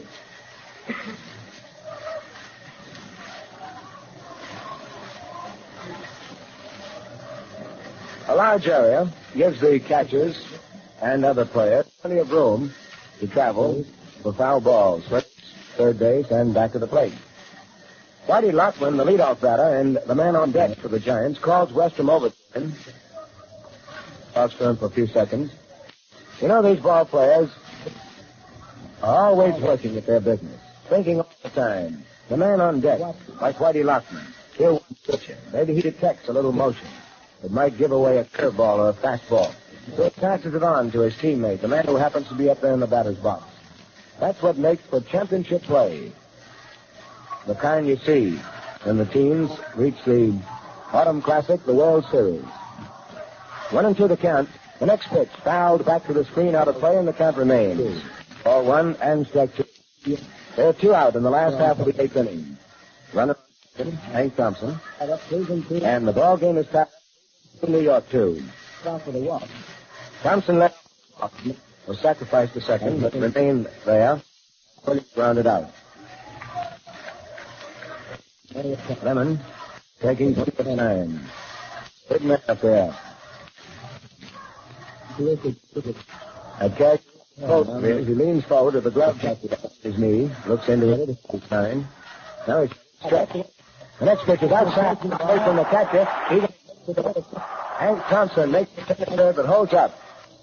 And in to cover the plate. And it is a wild pitch to Bob Lemon. Okay.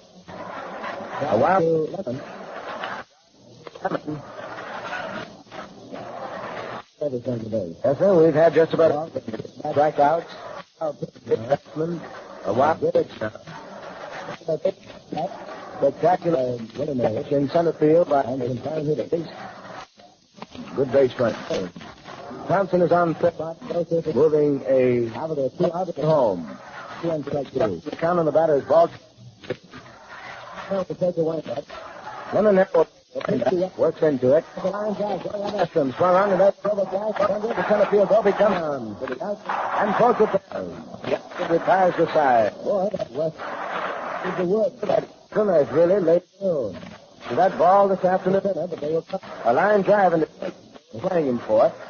No, side is retired. No hit runs for the Giants. There was one walk.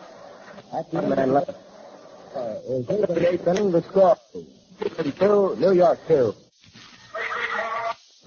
Now fans back at the Polo Grounds in New York. Going into the first ninth inning, the score is tied. Here are the 8-inning total. Cleveland, 2 runs. No errors, 9 left. New York Giants, 2 runs, 8 and 9 left. At the ball game. While we're waiting for the leadoff bat, let's pause 10 seconds for identification. This is the radio network for all. This is WGN, your exclusive World Series station in Chicago.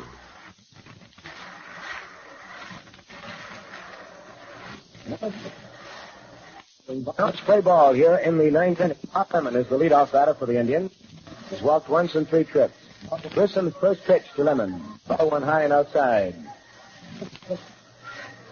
All 7 hits collected by the Indians were off Sal Bagley, the starting pitcher. Ball in the count.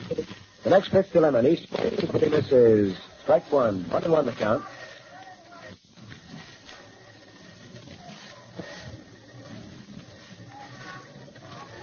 Lemon is recognized as one of the top hitting pitchers in the game. Outfielders around toward right. He takes ball 2 outside. 2-1 the count. Lemon has won quite a few of his own games this year and in other years with his hitting. And it was just a couple of seasons ago that he came up with 1 home runs in one season. A fine record for a pitcher. Of course, he had previously played the outfield. Ball 2 on strike 1, the count. Grissom works into the windup. The pitch is swung out and fouled off into the stands, off to the left of the plate, out of play. It's even up, 2-2.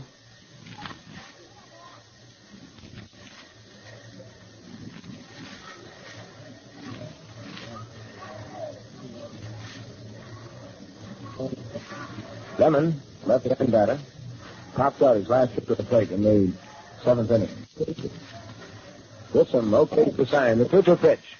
Ball 3 outside, and the string is out. It's a full count of 3-2. Just to add to the evenness of this ball game, each team has had 3 bases on balls. The count 3-2 on Lemon, and the payout pitch. Coming up, swung on a short fly ball into left field. Coming in fast to Monty Irvin. He's under it and makes the catch almost at the shortstop position. At the wind, pull that ball back in toward the infield.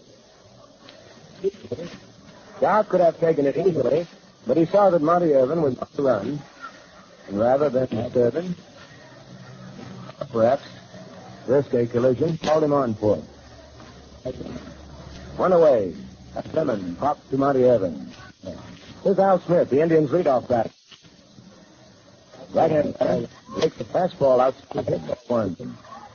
Smith hit by the pitcher Magley in the first inning and scored the first one of the ball game. Struck out in the second. An infield scratch hit in the 5th, off the pitcher's glove, and he grounded out 3rd to 1st his last time up in the 7th inning. Ball on the count. Crouched over the plate waiting. The next pitch is a strike-up fastball blitzing down the middle. The count is ball 1 and strike 1. Smith gets a lot of bases on balls. He crowds the plate. 1-1 the count. Smith's next pitch is inside, almost hit him. Smith spinning out of the way before being hit. And the count is ball 2 and strike 1. Well, we talked about those infield hits, leaders, hits. Well, just like lines. The next pitch is a fly ball is hit out into Monty Irvin. Going back now, closes the he makes the catch. He stands there to give him the call. Hit high to Irvin in left center.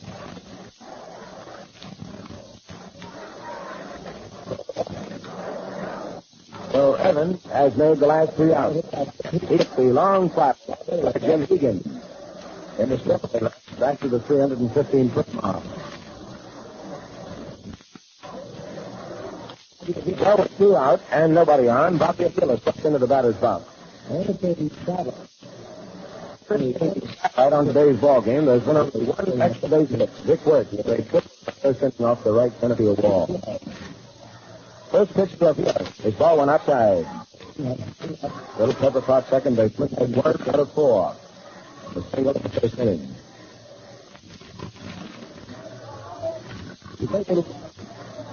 Good ball player. He's had one of his best hitters. He takes a strike. That's ball in there. The count is 1-1. Avila hit 15 home runs in the regular season. A lot of people wonder where he gets his power.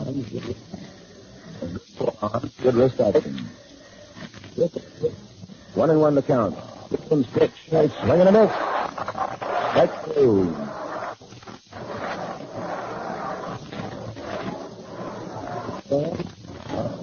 Yes, sir, these fans are really enjoying this first game of the 1954 World Series. We hope that you folks all around the world, too, are enjoying our broadcast. As we got the trip to you over the great excitement here at the Polo Grounds this afternoon. Ball 1 and 2 on the batter. Nobody on, 2 out. The tie score, 2-2. Outfielders are covering straight away for Avila. Wilson opens the sign into the windup. Pitch is outside, and Lowe gets away from the catcher. Away from him. Ball 2. 2-2 count. The Indians have the bases loaded in the eighth inning. They to score.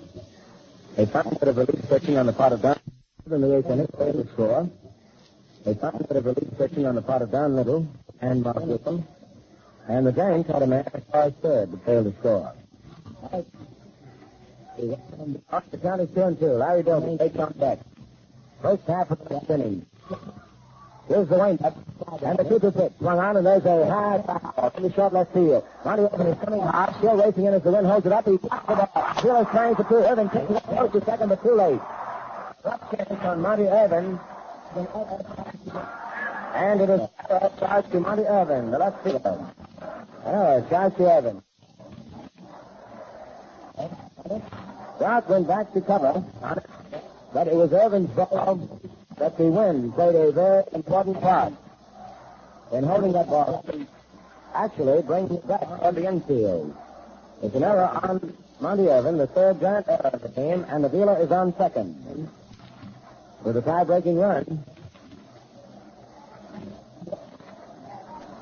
Larry Doby is the batter.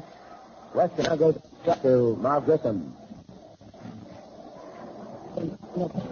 And they're going to give him an intentional pass. The left-hand batter. And in spite of the fact that Al Rosen, the cleanup hitter, is on deck, they take him less dangerously. Ought to be less dangerous than Doby, a pro hitter. And the left-hand batter who has the wind in his favor.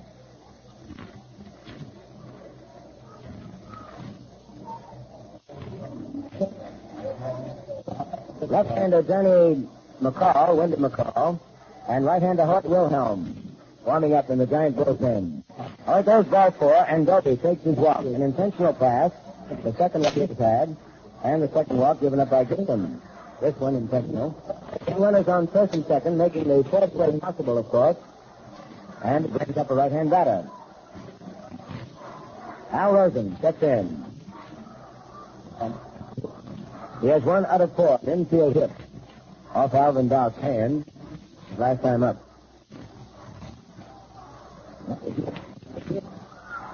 Runners move on 2 out. First pitch is all 1 outside. That run back is Vic Wertz. The outfielders are on to left. With Monty Irvin deep and straight away, playing the sun field. Willie Mays. Over in left center. This is next to Rosen swings and fouls it off to catch his mask. Stunned Weston for just a brief moment. Gets to his feet there. That can really hurt you. Ball 1 and strike 1.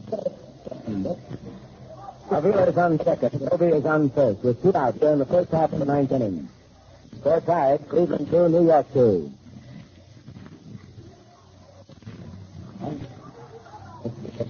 Hank Thompson deep in the position at third base, well back at the bag. Doc covering shortstop, moving around. Ever alert, waiting for the play. Rosen back in the batter's box with the count, ball 1 and strike 1. Gibson up with a stretch. Looks back to the runner at second. The pitch is cut through with a fastball, way high to the inside corner.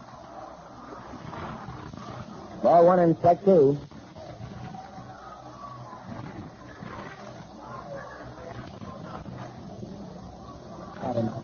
One and two the count. He's ahead of the batter now. Has him in the hole. Just getting ready on deck in case he gets the chance to come up. Runners will travel with a crack at the bat. There are 2 outs. Grissom okays the sign in position. There's the pitch. It is ball 2 outside. Ball 2 and strike 2 the count.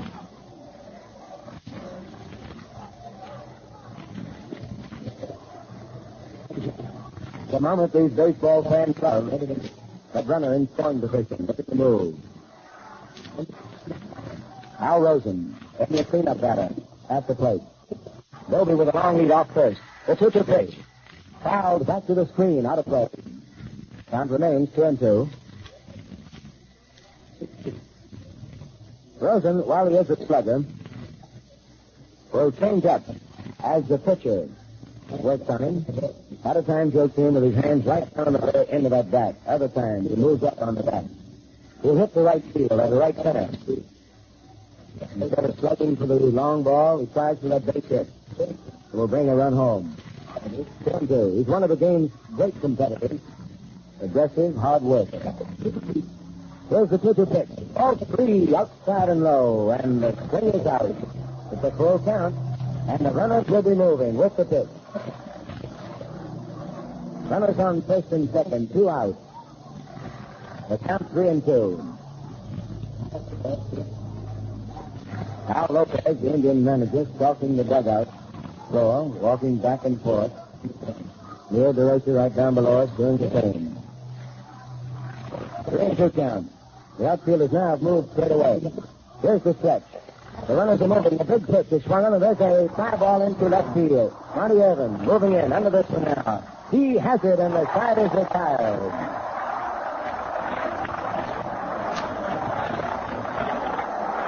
And there is another great bit of pitching on the part of Marv Grissom. He's been a whale of a relief hurler for the Giants this year, and is proving himself again this afternoon in this World Series. For the Indians in the ninth, no runs, no hits. An error, and a base on balls, and 2 were left. So we go into the last half of the ninth inning of the score. Cleveland 2, New York Giants 3. You know, fans, since 1944, there have been 4 6-game series and 4 7-game series, as you'll see in the Gillette World Series record book. You can check the score of every series game ever played in this compact baseball book. And you can take it from there, because the book contains a world of other important baseball facts.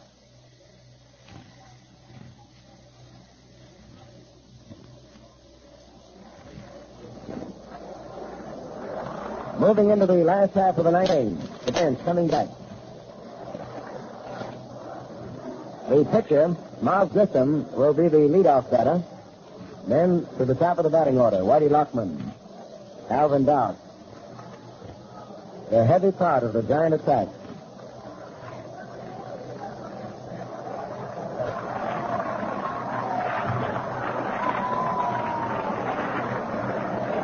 The Indians have left 11 men on the bases in 8.5 innings. The Giants have left a total of 9 on in 8 innings. Grissom is going to bat here in the last half of the ninth. And he has a chance to put his team off on the right foot. He's a right-hander all the way. Right-hand pitcher, right-hand batter.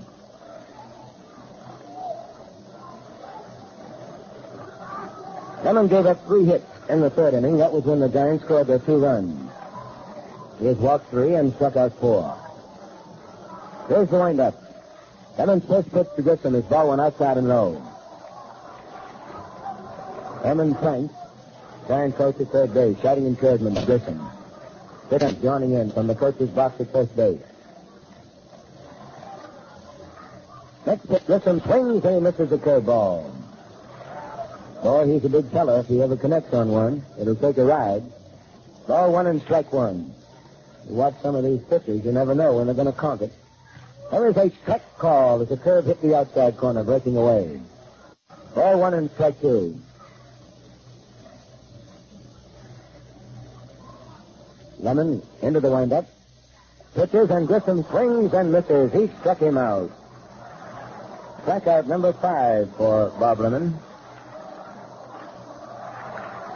Oddly enough, Lemon in previous years has been noted as a strikeout artist, but this year they named him a control pitcher. He still had a lot of strikeouts, better than 100, but not up with the leaders, like some of the boys with 160.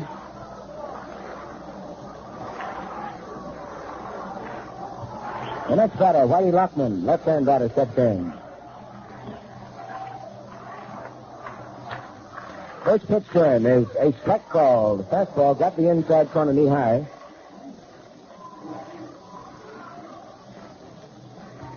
The outfielders have slipped well around Ted right, deep in all fields. Emmons' next pitch is ball 1 outside and low.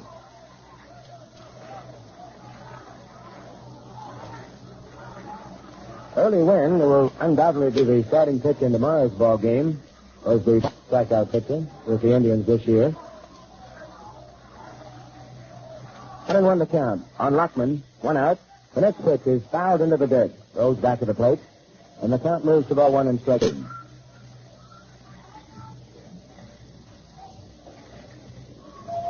They'll be over in right center. Right side of the infield deep. Playing Lockman as a pull hitter. He has 1 out of 4. Single to lead off in the 3rd inning. That started the Giants to their 2-run rally. 1-2. Is the count now. On deck is Alvin Dock. 1 out.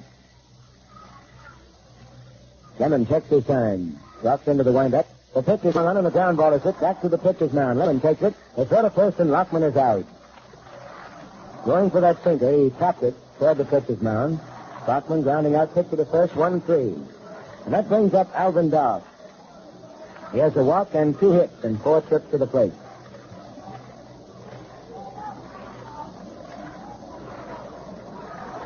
The Giants got 7 hits off Lemon in the first 4 innings of the ball game, and since then have had just 1. A single by Mueller in the 7th inning. Dock, the right-hand batter, with 2 outs. Takes ball 1 inside. Scores tied, 2-2 here in the last half of the 9th inning.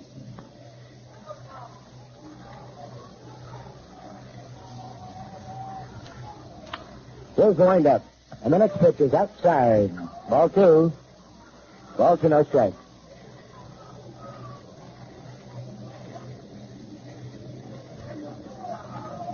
Last of the 9th. Lemon now turns his back on the plate, wiping the perspiration from his brow. Always tugging at that cat. Now he's heading. The 4-0 pitch coming up, and Doc holds back for ball 3, a third ball, breaking down and away, and it is 2-0. On deck is Don Mueller. Ball 3, no strike. It's 2 out in the last of the 9th.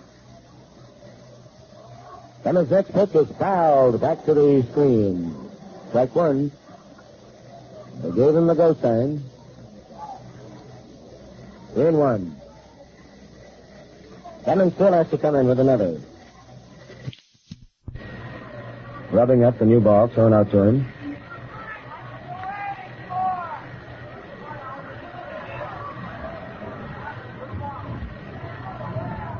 Al Rosen, the third baseman, is pulled over close to the line. Lemon has his sign now. The 3-1 pitch. Pulled foul down the third baseline over toward the stands, and it is ball 3, strike 2. Well, he's caught up with him now, and it boils down to just 1 pitch. 1 for the batter, 1 for the pitcher. Ball 3, strike 2. Doc digs back in there. Right-hand batter.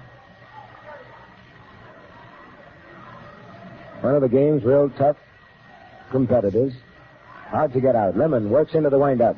And the big pitch is swung on and popped up foul off to the right. And Wertz is racing over near the stands. He won't be able to get to it. It drops back in the crowd, out of play.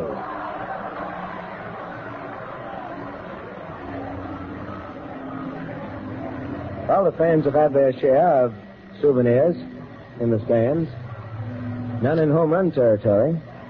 Only one extra base hit. That back in the first inning. 3-2 the count. Umpire Barlick throws a new ball play. Lemon takes a long look on the sign from his catcher, Jim Hegan. He's all set. Here's the windup. And the 3-2 pitch is hard and pulled far out into left field. Smith is going back. Right in front of the wall. He's under the makes the catch. As the wind held it up. Boy, we were talking about home run territory, and there was one that was traveling for it 360 feet away. Al Smith made the catch, and the side is retired. For the Giants in the ninth, no runs, no hits, nothing across, and we go into extra innings. At the end of 9, it is Cleveland 2, New York Giants 2. Al, this first one is really turning out to be something, isn't it? Well, yes, sir, Jimmy, and do you know this is the first extra inning ball game in World Series play since back in 1952, when there was an extra inning ball game on the 5th day of October, in which the Brooklyn Dodgers and the New York Yankees played an extra inning affair, 11 innings. And if I remember rightly, Carl Erskine was the pitcher in that ball game. So, Jimmy, we've had our share of thrills here this afternoon, haven't we? You're absolutely right, Al, and as I said before, if this is an indicator, we're really in for something in the rest of this World Series. Well, at the end of 9 innings, it's tied up. Al, 2-2. I haven't been able to break it. Why don't you take it over, Al? Helford. All right, Jimmy, we'll see what will happen here. Here are your totals at the end of 9 innings of play for the Cleveland Indians. 2 runs, 7 hits, no errors. They have left 11 on here this afternoon in facing pitchers Magley, Little, and now Mark Grissom. And for the New York Giants, in facing Bob Lemon, they have 2 runs on 8 base hits. They've committed 3 errors afield, and 9 have been left on. So it's just about as even, Steven, as it possibly can be, with the exception of the error column. And now let's step into the top half of the 10th inning to see what Victor Wertz is going to do. He's ripped a triple and 2 singles and 4 at-bats and swings on the first pitch offered by Grissom, hits a high foul ball off to the left of the plate, way up into the second tier out of play. So this promises, as Jimmy said, to be a wing-ding series. All the experts have picked it as such, and I think all the fans around the country and the world expect it to be exactly that. The Cleveland Indians and the New York Giants. And Mark Grissom, showing a lot of strength on the mound in relief, is pitching now the left-handed batting Victor Wertz. Has a count on him of strike 1. Pitches a knuckleball, what looks like a knuckler, and it's fouled off to the left of the plate for strike 2. Inning number 10 here in the first game of the 1954 World Series. This is the 51st playing of the Fall Classic.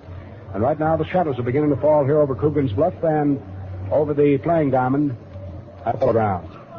Home plate, first base, pitcher's mound, and second base and third base in the shadows. Now Grissom is ready. Delivers 0-2. Wertz takes the fastball, fired in there high for ball 1. 1 ball and 2 strikes. Cleveland 2, the New York Giants 2. I guess you wouldn't want a more even Steven ball game to start off the big fall activity. Marvin Grissom, 34-year-old right-hander, pitched some fine relief ball for the Giants this year. Delivers to Wertz, a fastball low for ball 2. Well, one thing you can say about it, Bob Lemon has lasted so far 3 pitches the Giants have put out there. Magley, Don Little, who pitched only 1/3 of the 8th inning, and Mark Grissom, who pitched 2/3 of the 8th and has been steaming along ever since. Victor Wertz levels that bat off. Grissom fires away 2-2. Fastball that's high and outside. So Wertz has an even chance as far as Grissom is concerned with a 3-ball, 2-strike count. First man up here for the Cleveland Indians in the first half of the 10th inning. Mark Grissom takes a sign. Dealt out there by Western. Right foot forward on the rubber, waiting.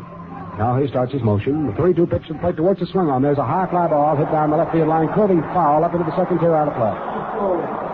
Well, that's another close one. Alvin Dark electrified everybody with 2 down. The base is empty in the last half of the 9th inning, as Jimmy told you.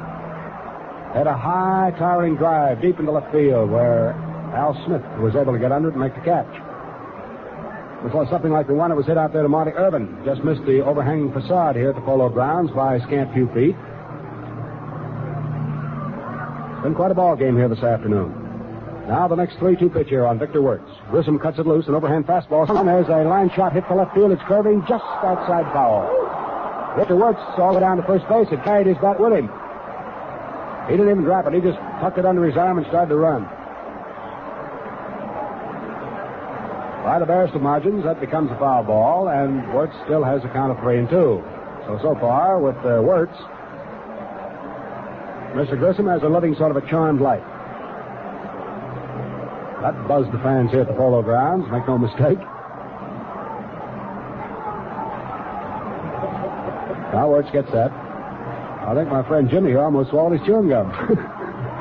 Oh, me. Now the 3-2 pitch by Marv Grissom.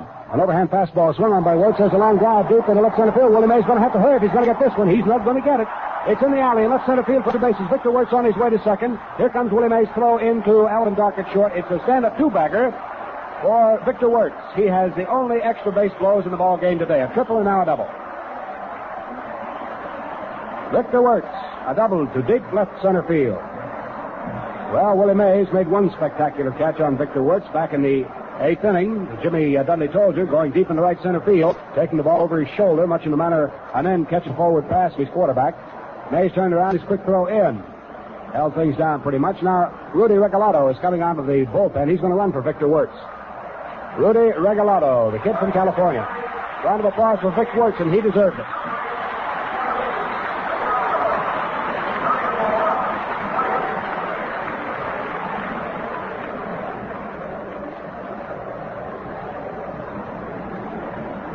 Rudy Regalado is taking his position at second base.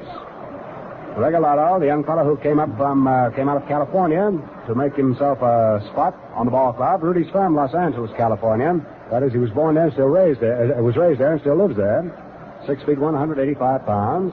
He's been used principally in relief for the Cleveland Indians this year. That is, as a relief third baseman. And I believe, Jimmy, he has played a little shortstop too, hasn't he? Yes, he has played short, third, and second. He likes third base, however, Al, better than any of the other positions. I know a pulled thigh muscle took him out of the lineup when he was hitting pretty well.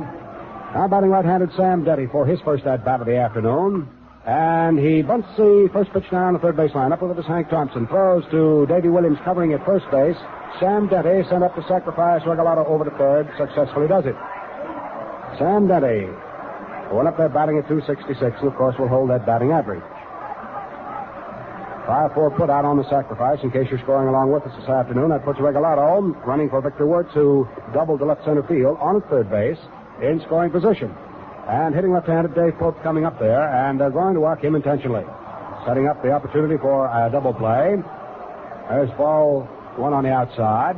Marv Grissom will throw wide to him for the next 3 days, and while this is being done, let's pause 10 seconds here for station identification. This is Mutual, the radio network for all America. WGN, your exclusive World Series station, Chicago.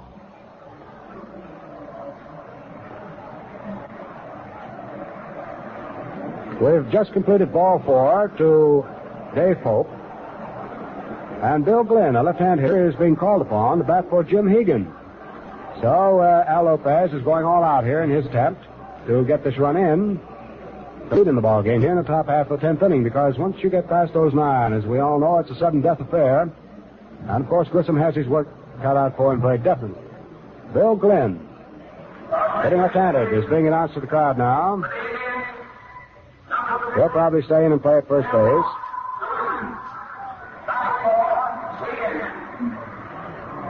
Means we'll have a new catcher for the Cleveland Indians. Glenn coming on here in the 10th inning to bat for Hagan. Will stay in that slot probably and play at first base. Of course, this is all conjecture on our part. We'll have to wait to see what manager Al Lopez has in mind. But we're just sort of kind of looking forward to the last half of the 10th inning to see how the defensive alignment is going to come up for Cleveland. Bill Glenn hitting left-handed. Moving in there right now. First baseman hit .251 over the regular season. Left-handed batter. Right up the first pitch to Glenn with runners at first and third. Second is open and one out. The pitch to Glenn is a curve, nicely over, right under the letters for called strike one. Grissom gave him a lot of motion and not too much speed.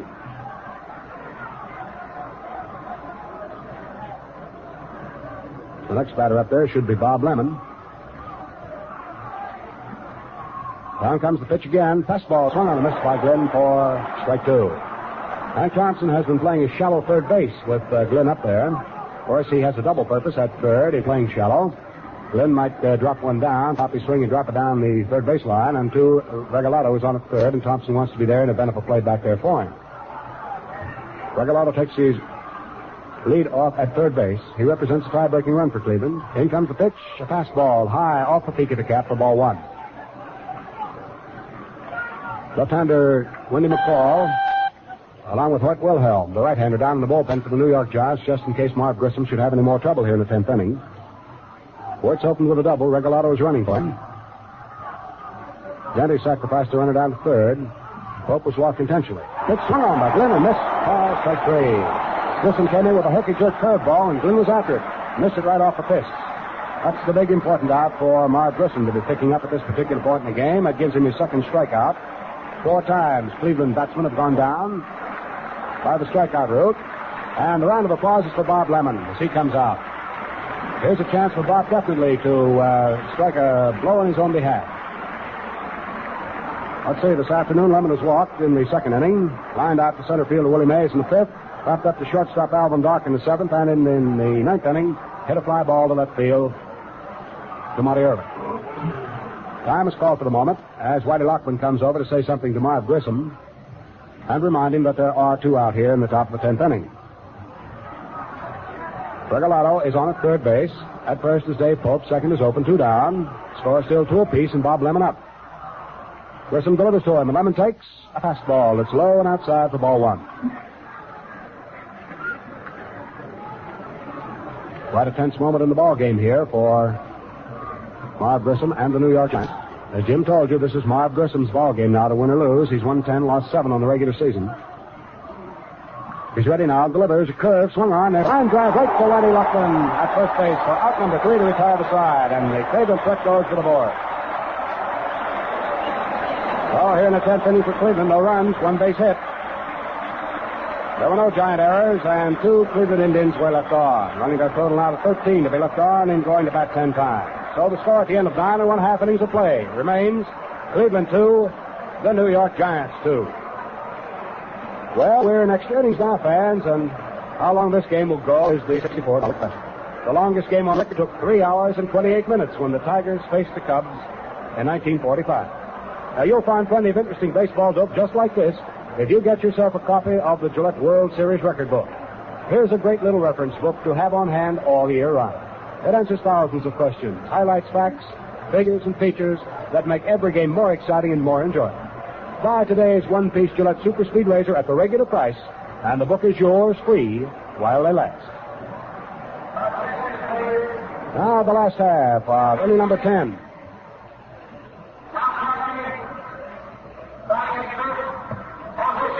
Now the changes in the lineup for Cleveland. At first base, we have Bill Glenn and Mickey Grasso, a fellow who had a terrific fight to make a comeback this year after having suffered a severe fracture of the leg, is coming on to do the catching here in this World Series game. And he'll bat in the number 5 position. So Mickey Grasso comes on. He's the same Mickey Grasso who did quite a bit of the catching for the Washington Nationals and was dealt over to the Cleveland Indians. Mickey Grasso, practically all of the year, because of that fractured leg, is coming on here in the 10th inning to be the catcher. And at first base, as we had supposed, Bill Glenn remains. He'll bat number 8. He'll take over at first base. So defensively now, the Cleveland Indians have Bob Lemon on the mound. Mickey Grasso behind the plate. At first base, Bill Glenn. At second, Bobby Avila. At short is Sam Duddy. And at third is Al Rhodes. The outfield remains the same of left fielder Al Smith, center fielder Larry Doby, right fielder Dave Pope. Lemon ready to pitch now to Don Mueller. He does and gets let up curveball in there for a strike. 2 runs on 7 hits for Cleveland, no errors. They've stranded 13 so far in this extra inning ball game. The Giants have 2 runs and 8 hits off Lemon. Mueller takes a cup at this next pitch and hits a foul ball off the end of the bat. Goes over into the stands out of play back at third base. Strike 2 the count on Don Mueller, the number 3 here in the Giants order. He'll be followed by Willie Mays and then by Hank Thompson. 2-2. What'll they do? Don't know. It's been quite a ball game here today. The wind sort of died down a bit coming in from behind left field, but still we have enough of it here to determine what's going to happen with the fly ball. Lemon's ready now. Pumps and delivers an overhand curve. Swung on and missed by Mueller for strike 3. The ball was dropped by Grasso. He picked it up and tagged Don Mueller for the first out. Coming up now is Willie Mays. So remember his terrific catch in center field. Bob Lemon with 6 strikeouts now to face Willie Mays. Willie is yet to get his first base hit in the World Series. He popped up a short in the first, walked in the third, grounded to third in the 5th inning, and forced Mueller at second base in the 7th. Willie Mays hitting right. Mickey Grasso, fine competitor behind the plate now for the Cleveland Indians, working with Bob Lemon. Grasso, whose leg still bothers him, nevertheless he's out there going. We're in the 2s. Curveball is way outside and low to Willie Mays, gets through and back to the backstop for ball 1. Looks as though Bob Lemon threw that sinker. Got a little too much outside. 1 out for the Giants here in the 10th inning. There are no base runners. The score is still tied at 2 apiece.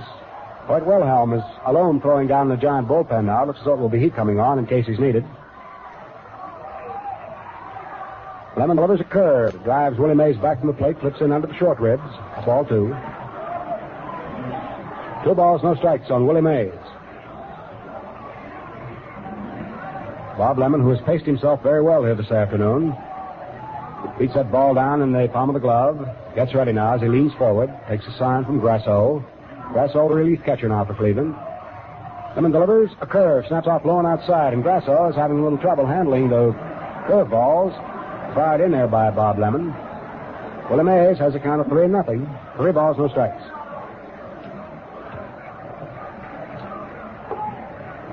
Lemon back to visit the rosin bag, slams it down. Comes right up, puts his foot on the rubber. Looks down at Willie Mays, who's standing there waiting for the pitch to be made. Now the 3-0 delivery. Lemon comes in with fastball, taken by Mays and poured through at the knees for strike 1 call. Al Barlick, the National League umpire, working the plate here this afternoon, can be heard all over this ballpark.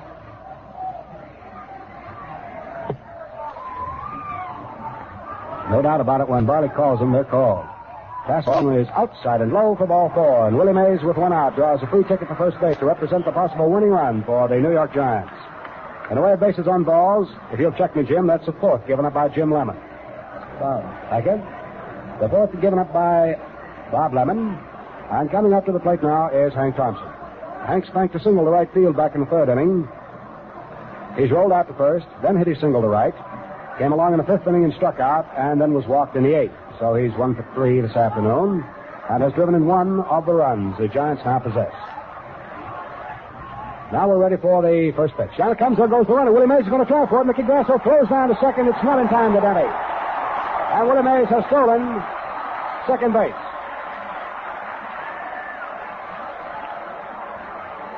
Sam Denny kept that ball. He wasn't going to give Willie Mays a chance to get up and get off that bag at all. He just kept tapping him on the leg. And umpire Conlon standing laughing. Sam Denny was insistent. Willie Mays has stolen second base here. Oh, he puts the Giants in a pretty good spot. And now they're going to put Hank Thompson on. They're going to put him on.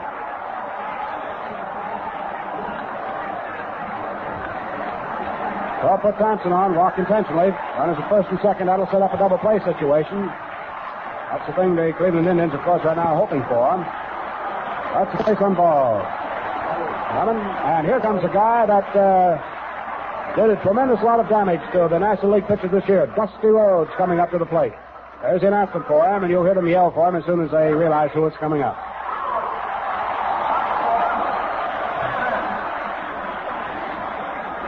Dusty Rhodes coming up to the plate. He's going to bat for Monty Irvin. He'll probably remain out there to play in the field. Dusty Rhodes batting at .341. Hit 15 home runs this year for the Giants, drove in 50 runs, and didn't play too often. Played in only 82 of the ball games. Used principally as a pinch batter. Dusty Rhodes coming on, left-handed. So Lemon has his work cut out for him with 1 out 2 on here in the last of the 10th inning. Rhodes swings on the first pitch. It's a high fly ball into right field, coming over his Pope. Back near the line, leaps. He can't get it. It's into the right field stands for a home run for Dusty Rhodes. Lemon throws his glove straight up in the air, and that's it. That does it.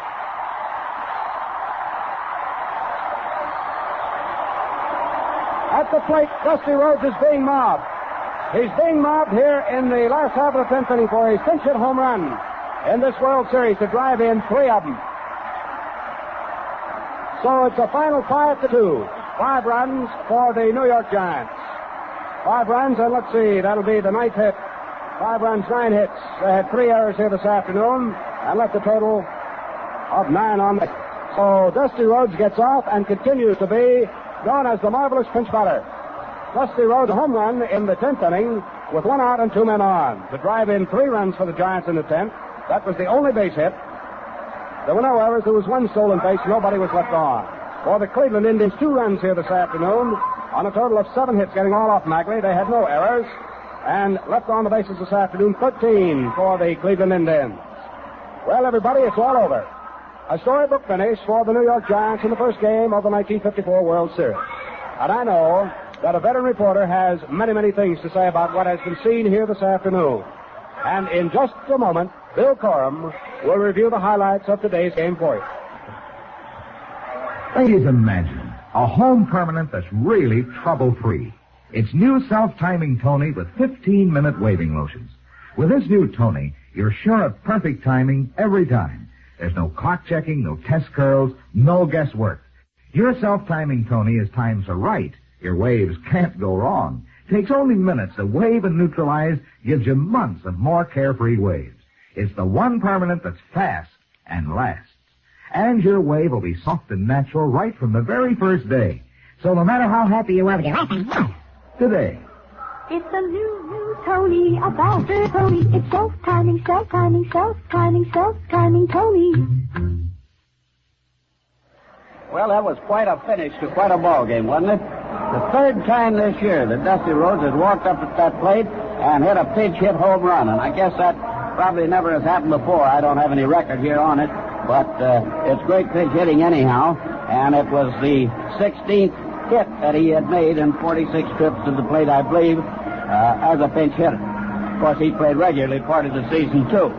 But before we go on with the victorious Giants, it should be said that nobody ever pitched a stouter-hearted game than did Bob Lemon of San Bernardino, California, here for the Indians this afternoon. He was a little shaky at the beginning, got better as the game went on, and that was the only extra base hit, that home run of Rhodes, that made, of course, the score 5-2, where all the Giants really needed then a sudden death would have been that 1 run that they had down at second base, but they got 3 for good measure. And, of course, it was a tremendous victory because in any World Series, as all you listeners know, the first game amounts to so much.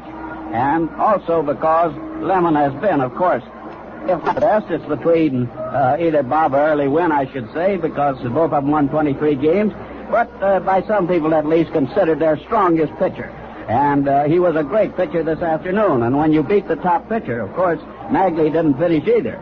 But a great many people, and on his record, he does rate as the Giants' tops. That'll be Johnny Antonelli, who will pitch tomorrow. And so the Giants got, as I said before, a tremendous break in this victory. Not only the all-important first game, but now in an excellent pitching position. And they would even have Magley, who didn't do too badly. And, of course, was succeeded by Little. And little by little, Mr. Vic Wertz, who was one of the greatest hitters I ever saw this afternoon in any World Series. Actually, if you told the truth, you'd have to say that he made 5 straight hits. Of course, he didn't. Willie Mays robbed him, and undoubtedly the greatest catch that's ever been made in World Series history. He went clear back to the barrier. The ball was clear over his head. Everybody of the crowd of 52,000 plus here thought it was over his head. And the only one that wouldn't acknowledge it was Willie. He just kept going, and finally the ball dropped in his glove over his shoulder, and he turned around and threw a strike to second base. He can really rifle that ball as well as catch it. Of course, he didn't do anything at the bat this afternoon except draw a couple of bases on balls, but he was, as he has been all season, a tremendous ball player. And so are these two teams. Cleveland having won 111 games this year. It was the 4th pinch hit home run in World Series history, by the way. Somebody just had me a note here on that. That was Rhodes, and it was the 4th pinch hit homer in World Series history. I was saying that Cleveland won 111 games, which is a record, and is a mighty fine ball team. They made no errors today. They played good, tight baseball, and they got stop pitching from Lemon. Not the best game he ever pitched by any means, but strong arm pitching, and so did the Giants get about as stout-hearted a job from marvelous Marv Grissom as anybody ever saw. Down there in the short rows of the ball game, when Cleveland was pitching in every inning, he had the bases loaded once, and he had a man on again, and then he had 2 on in the 10th. And this was the first extra inning World Series game now since 1952, I believe, when Brooklyn and the Yankees played across the river over here, and my memory is Brooklyn won it in 11 innings, not very important. But in those last innings, the Indians were knocking at the door all the time, and Grissom just had to be a whale of a pitcher and have a heart like a lion to stand them off. And he did. He was pitching the same sort of ball that Lemon had been pitching all afternoon until Mr. Rhodes walked up there and cold-cocked it, and that was payday in the mines. And now it's kind of Mays in September.